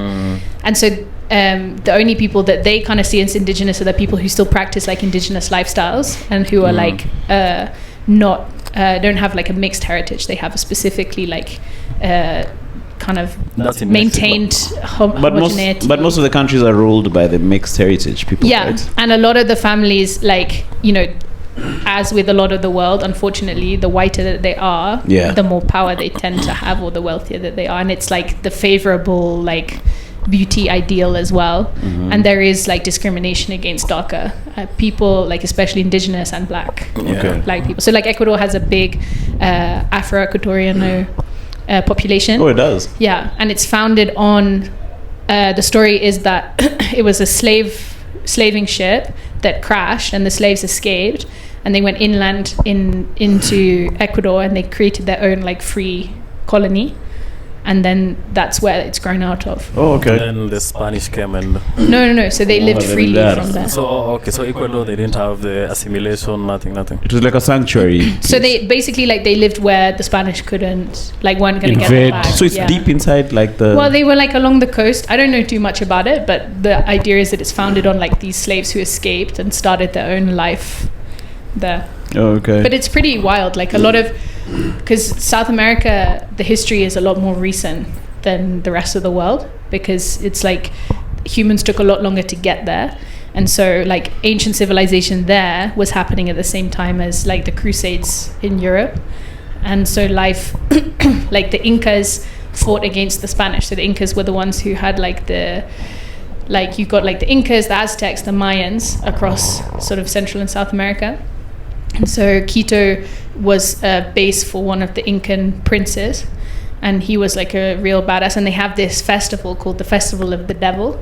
And so there were these two brothers, and one of the brothers escaped from the Spanish and was hiding in the mountains, and the Spanish came looking for him. And to scare the Spanish off, all of the like the indigenous Ecuadorians came out dressed as the devil and were like being really weird and like spooky to the Spanish, so that they would leave, and they were successful. And so now they have this like 7-day celebration where like Cinco de Mayo. No, that's my bad. that's different. Praca de Demons. But yeah, it's super cool. So they like South America and Central America, they have like really, really vibrant culture. Like they very much live their culture, and it's very central to a lot of things that they do. To cut you off, what was that ceremony that you said to celebrate? What's it called? It's in a place called, I can't remember now. It's celebrating the dead and something, right? No, so that's Dia de los Muertos. That's the Day of the Dead in Mexico. Yeah, that's Cinco de Mayo. Yeah, Day of but the this Dead. is different. This is the day. This is the Festival of the Devil. It's only celebrated in a specific town in the countryside of Ecuador. That's what I thought. Yeah. There's a difference between the dead and the devil. Oh. But this one is to celebrate that devil thing which chased away the Spanish. But Southern American and Central American culture, like between like the indigenous cultures there's distinct cultures, but a lot of them have a very different relationship with like the devil. The devil isn't always necessarily a negative thing. Like it's just another element of life. Like the devil isn't always bad or good. It just represents another element entity. of life. Yeah, it's another entity, and they have a lot of beliefs about sort of like reaching into the spirit world, like a connectedness to the spirit world and things like that. So it's really it's a very fascinating. It's very fascinating, and it's much less like black and white than a lot of modern day like westernized religions, like westernized Christianity. But for them to reach into that realm, like they obviously, like there's a lot of history with like mushrooms and DMT and so like ayahuasca. Ayahuasca is the main one. Yeah. So the shamans, depends on which group you're talking to. So a lot of different groups use it differently. But what is ayahuasca for? Ayahuasca is a hallucinatory drug that's made from a plant. And traditionally it was used by shamans who are like the medicine men and it was given to, depending on the group you're talking to, some of them used it purely for the chiefs to speak with like the spirit world and get guidance about like decisions to be made for like war, for example, or like harvest. And for other ones it was used for like curing ailments. So like if people were ill, you give them ayahuasca and they have like an out of body experience and it cures their ailments. Now unfortunately it's been kind of like bastardized and westernized, and there's just a lot of like tourists who go there to just like get high and like have that spiritual experience, and it's kind of a bit removed from like the original purpose and connection. Even like the bastardization is up to the point where like the component that makes you hallucinate in ayahuasca is DMT. Like they've extracted that, and you can just smoke it. Yeah, you can just get DMT and not like And in a way, I think it's more ethical to like take that in Amsterdam than it is to go and like pay some shaman to give it to you in the Amazon, because like at least you're not touching that cultural, the religious aspect. So which country in South America was like your favorite? Chile. I think like to visit and to travel, 100% Bolivia. Bolivia is amazing. What's the capital of Bolivia? It has two capitals. Well, technically it has like two capitals, La Paz and Sucre. So Sucre is where I learned Spanish, and then La Paz is like super high altitude. It's like the eternal. It is. Cabernet. But like Bolivia is like, when I talked about like how they have like cultural is very central to their like how they live their lives. Like Bolivia is the place where that's most alive still. Like a good example is like McDonald's tried to open some branches in Bolivia, but they failed. They shut down because Bolivians in all over Bolivia, but they failed because Bolivians are so happy eating like their food. They have no aspirations to like westernize. Okay. Like I think like in Kenya there is a lot of culture here, but for a number of reasons it's not like made central in how we celebrate things and how we experience things. The way we look at it is like you'll find people, especially like the middle class, like like they'll go and eat KFC. They'll go like it's seen as almost backwards. And like every other place you go in the world, like that is cheap fast food, but for them it's like aspiration. Like my dad can afford pizza. We don't look at our own food as rich as so I think and then I think a lot of it has to do personally, and this might be wrong, but also like tribalism. Like if we celebrate individual like ethnic groups' cultures, then we're focusing on the differences rather than similarities between us. And I don't know if you guys agree, but sometimes I feel like that's why we don't maybe sort of put, like for example in Ecuador, like any celebration there's a parade, and like traditional dances from all the different ethnic groups will come through and dance and show off like their differences and celebrate their differences and things like that. And I've never really seen that. Like we have amazing. True. We don't have that right here. Right? We have. I think that the nearest I've seen is there are these nights, say Luya nights or Kalenjin night, where guys go to the club and they play Luya music. They have Luya dancers. So that's the nearest I've seen in terms of a carnival. Yeah. Where guys celebrate that. But it would be nice if we see that on the streets, right? Yeah. So today we do Kalenjin Day. Okay, I know that's a bit triggering right now, but for obvious reasons. No one will be abducted that day because all of them are in the parade. No, but that would be awesome. We have that in town at Mahuru Park. You don't just have that circumcision. I get maybe for me because my shags is like Nearby. Yeah, nearby. Like it's literally the border between Rift Valley and Western. So as a kid, I used to go to a lot of like the New Year's initiation because it was very fun. Because for us, for Akale culture, like circumcision is very sacred. You know, even like for you to see like the people who are getting circumcised, they are wearing, you know, like hide, nini, like even if they find you, like they're gonna beat you up. It's very. But for you guys, like you walk around with like mud on your knee. Yeah. I think those things would be interesting if it's made mainstream. Following around like for. But it's done very like group by group, right? Exactly. Like, and it's done in those areas. Which it's is not brought to Nairobi. Yeah, or which is fine. Like it should be practiced however people want to practice it. It's just a shame that I feel like it's not celebrated in a way that everyone can share as well. But maybe some things don't need to be shared. And I think also the other thing that we lack, as much as every country has like different tribes and different, when you look at for example, like the Latinos and everything, like they have like the Spanish is like the connecting factor. Unifier. Like they have one culture that embodies all of them, and even if they are fragmented into different tribes and everything, they always fall back to that one thing. I don't like Kenyans. We don't have that one. You know, unifying. Africa, at the end of the day, they still speak like xenophobia. supposed to say AIDS, but because it's better. But I think a lot of they it. have their own. Even Nigeria, they have pidgin. Like like Kenyans, we don't have one unifying. From Swahili. Even Tanzanians, they have like more tribes than Kenya, but they speak Swahili. That is their thing. And with Swahili comes the culture and like the. But even Swahili doesn't reach all corners of Kenya, right? Like there's lots of people who don't speak Swahili. Swahili is Northeastern language for sure. But like I think a lot of it has to do with history, right? Like, you know, the reason that lots of people speak Spanish in South America is because of how long ago they were colonized, versus here it's relatively recent. Like that's the other thing that surprised me when I went to South America is like a lot of South Americans don't have hard feelings against Spanish. And I asked them like why, and they're like, well, first of all, like it was so long ago, and second of all, like I have Spanish heritage as much as I have Indigenous heritage, right? So it's not like as cut and dry, it's not as black and white as often that conversation is here. So I think that's maybe part of it, I don't know.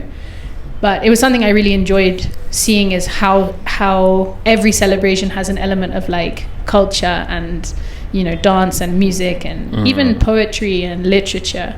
And I think it's something that we could really start to celebrate more. So was it all nice and dandy, or did you have any scary experiences? I got mugged. And then I mugged him back in Chile, in Santiago. Have you carried any like weapon, like pepper spray, a taser? Just these guns, baby. Just my rugby background. I call her Power Pop Girl. So you did get mugged. Where? So we were waiting at the traffic lights. Which country? I met in Chile. I met this British girl who were traveling together. She was really cool, but she looked really white. Like in South America, I can get away with looking like half maybe or something. Do you think I would? No, actually, do you know what? You could. Like I said, there's Afro-Ecuatorianos, so Hablo, speak or no English. Mi hambre.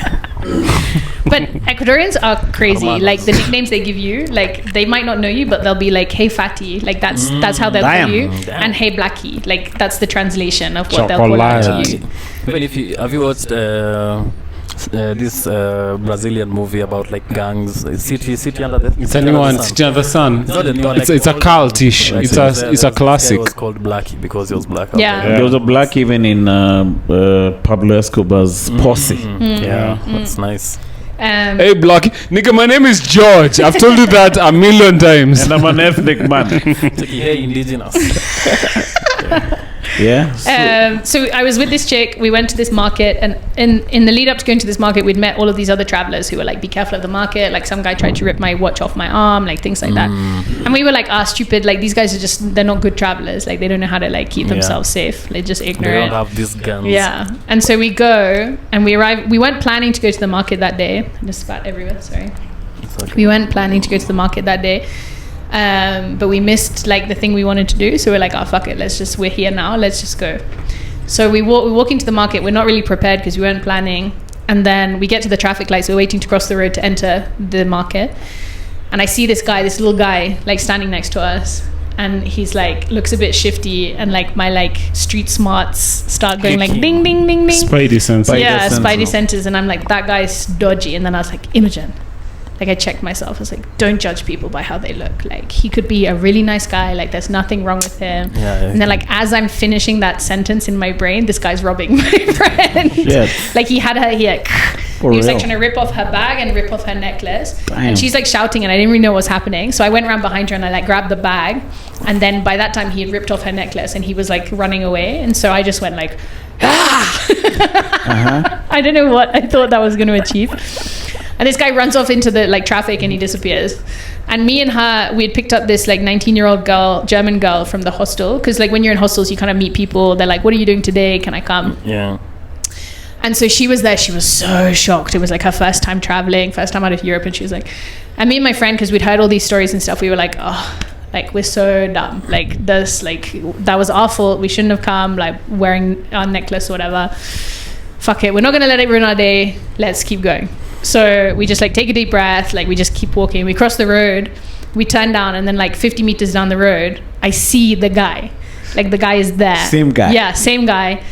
And so you're like, ah! Literally, see him. He sees me, see him, and he like ducks down. Do you want a necklace for $35?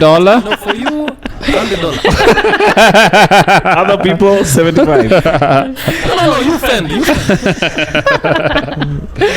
And like, so he sees me, see him. We're in this kind of like, it's kind of like toy, like this kind of like market.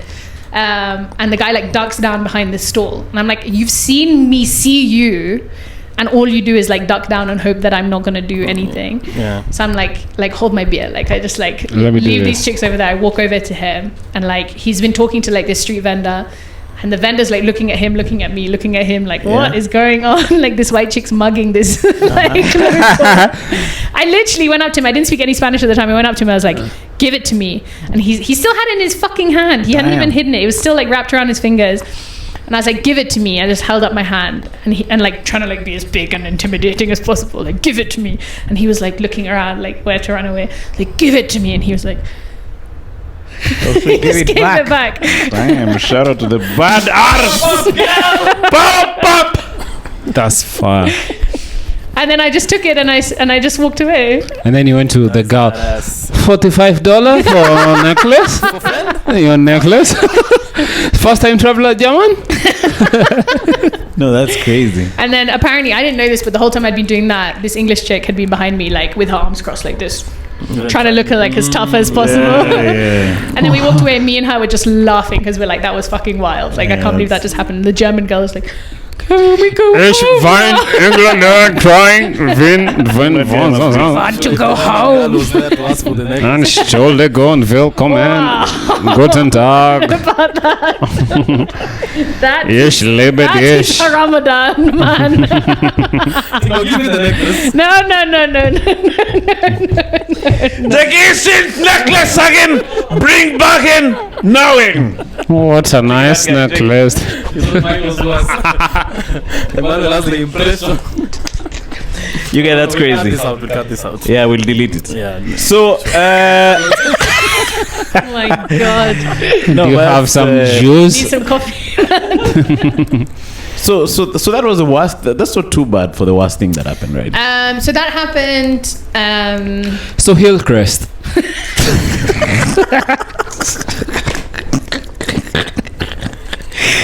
Chronologically. I had my my bag was cut open on a bus, and they tried to steal the stuff out of it, but they couldn't get anything out. And I remember I saw the guy, he looked hella dodgy, and I was like, the spidey senses again. And I was like, this guy thinks he's dealing with some fucking gringo, like a Mzungu, like I'm not just Then, you're from Africa! I'm from the bits. I'm from Maringo, bitch! I do this. Cheki mimi natoka Maringo wewe. Unajua Hillcrest ni ghetto gani wewe? Unajua Hillcrest High School? Unajua banda wewe. Mimi nilienda Banda School. Unajua Karen wewe? No, we are not here to fight spiders.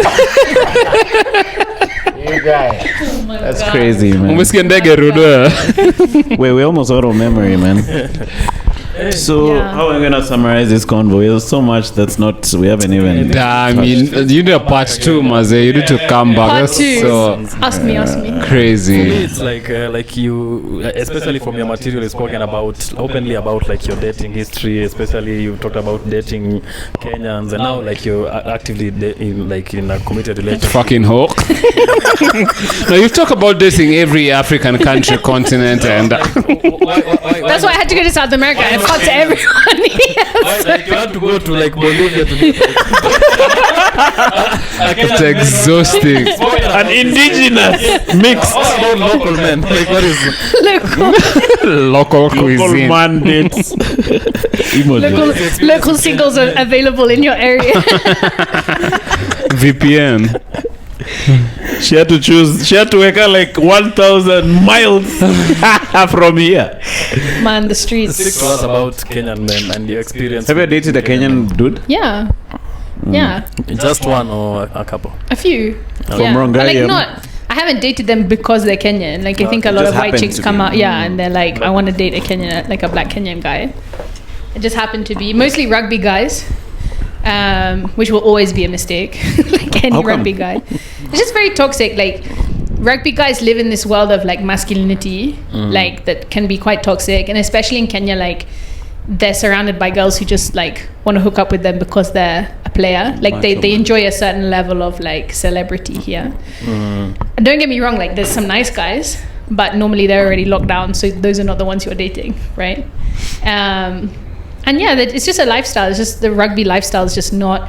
If you want to have fun, it's great. Like I'm not saying it's bad, but like if you don't want to like fuck around, then don't like. It's not for you.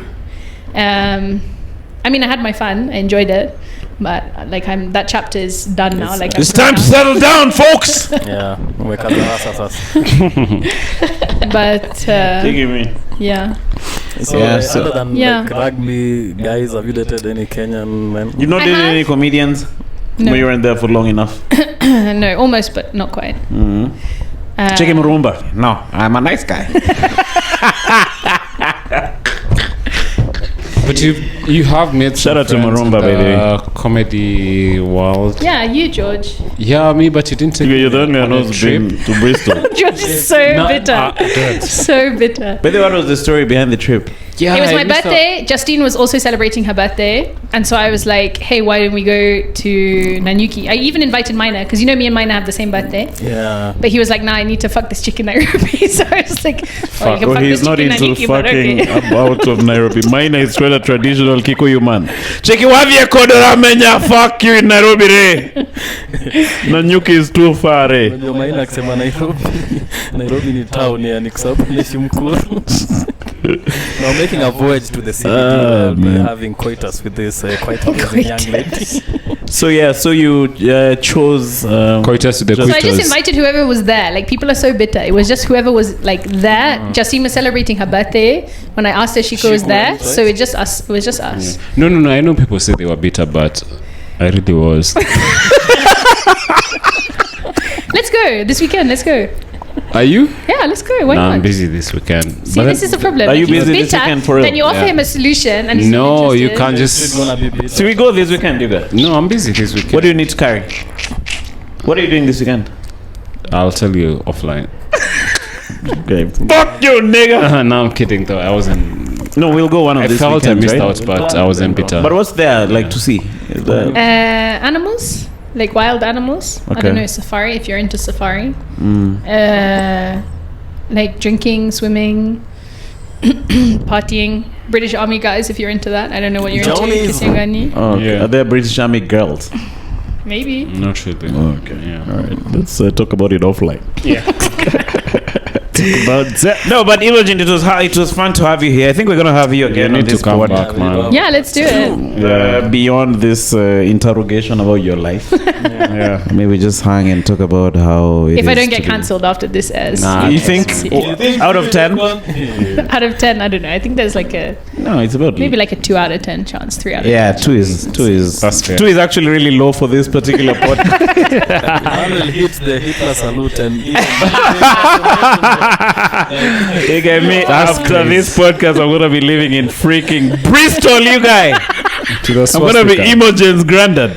Check it, hello, granddaughter. You good? Good to hear. Are you good in Kenya? Your grandmother keeps asking me who I am. I am an indigenous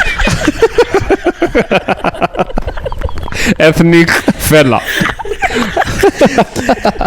You guys are crazy. So what next? Are you gonna get back into comedy? By the way, we're doing a show together on Friday. Yeah, I am back into comedy. I got back in last week, so I got back on stage. Then we've got a show on Friday. Yeah, Kez Organics. I Yeah. hope Darren doesn't see this. You hosted her for 2 hours. I've never been on the Kissing Daddy podcast. Check it now. Coming to my day is expensive. Hapana. Nimbao. Man, shout out to Different when you Jared. live in Rongai. So you're back. You're back in the comedy circuit. I'm back. I don't know if I'm back because I'm looking for jobs and I have maybe a job in Ecuador or maybe a job here. Oh shit.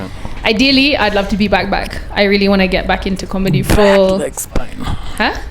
I'm saying your back like spine. Back like spine. That's his own thing. Which Ignore that. he loves him. I'm back like spine. So there's a possible job in Ecuador? Potentially, yeah. In the Amazon. Yeah. That's Oh, boring that's for our nice. trips. You guys to Nanyuki. Just come to the Amazon. I'll come to the Amazon. I'll visit Yeah. you. You guys do have a British passport. I'll get You don't need. I have a Bristol Imagine to travel South America, you don't need visas. Oh, okay. Yeah, because it's global South. because So- you'll die there. No, but you have to connect through some of this. Sometimes, but you don't need visas for a lot of those places. So Yeah, if you can yeah. afford the flight, then you're easy. Okay. Yeah. Yeah. No, but shout out. Thanks for coming through for this podcast. Thanks for having me. Hopefully Yeah. hopefully you come. Normally, most of our guests don't come only once, so you come as much Is that as right? you can. Do you Yeah. guys come only once? Or No, Okay, me I do. me I don't. And that's why I'm sad. Taking me higher. That is fine now. Let's just enjoy Bristol weather because I'm done. Shout out to my grandma. Shout out, and shout out to your. Tell your dad I'd like him on the podcast. I'll tell my dad you like him. No. And then also on the podcast. No, but I like him. He was fun. He was fun. I'll His tell him to shows. come speak with his future stepdad. Yeah, for real. He's for cool. real. He's So, cool. open invite for Yeah. You're cool Imogen's people, dad. yeah. Imogen's dad. We can talk Next about episode, Imogen and living- Imogen's dad. We can talk about migrating to Nairobi and his experience. In the olden days. Yeah. Yeah. And the rhino charge. Yeah. I have so many things we relate about, so I guess we'll connect. Yeah. You guys do relate to Nini Rhino? Funga hii shit, bro. So see you if you want to see Imogen in her glory, come through to Kez Organics this Friday. Limited tickets, only 40 people. So I'm gonna be there. I'll be. I think I'll just be around, but David is probably hosting. Nelly is also gonna be there, and then many guys are gonna Surprise be there appearances doing from spots. comedians. So come through. Tickets are going for 1,000 bob. We're gonna be in Mombasa next week on Friday, so pick up those tickets. Remember, George is gonna be in Mombasa by the way. I'm gonna be hosting Mombasa 28th Yes, at Makazi. Yes, so grab Yeah. those tickets. What else? I also have a show at Novotel 21st, which is this Friday. Please show up. Yeah. Just don't go to Kez. Go to Novotel. Oh shit, sorry, my bad. No, it's fine. Oh, okay. If you're Whoever you prefer. inclined, Pick who you prefer. Yeah. I have no Novotel. Novotel. I think it's in Western. Right? Yeah, it should be. I don't know. You're learning about this now. Yeah. How professional. I don't even know what. So remember to become a member of the podcast from $1 a month. So it's affordable. Whether you're watching from Ecuador, shout out to Omar. Shout out to him. I guess you can afford $1. Bristol. Stop, bro. Check it, bro. Stop, bro. So apart from that, Imogen, thank you so much for coming. Thank you for having me. Thank you for making the time. I wish we'd continue this, but we're out of memory. Nice. Okay. You guys, how's your Ramadan coming along, bro? Yeah, Ramadan is coming along quite well. Shout out to you. This month you've been quite serious. I'm into the hang of it, man. I think the first 2 weeks are quite hard, but this week is very pop. Oh, nice. All right. On that, you've done well, Bash. Yeah. Nobody's done better than last year. Yeah. Last year he was really breaking his fast for some cases. He's already unbanned. I'm serious, man. I'm serious. Shout out to you, man. So see you guys on the next one. Adios, man. Cheers. Adios.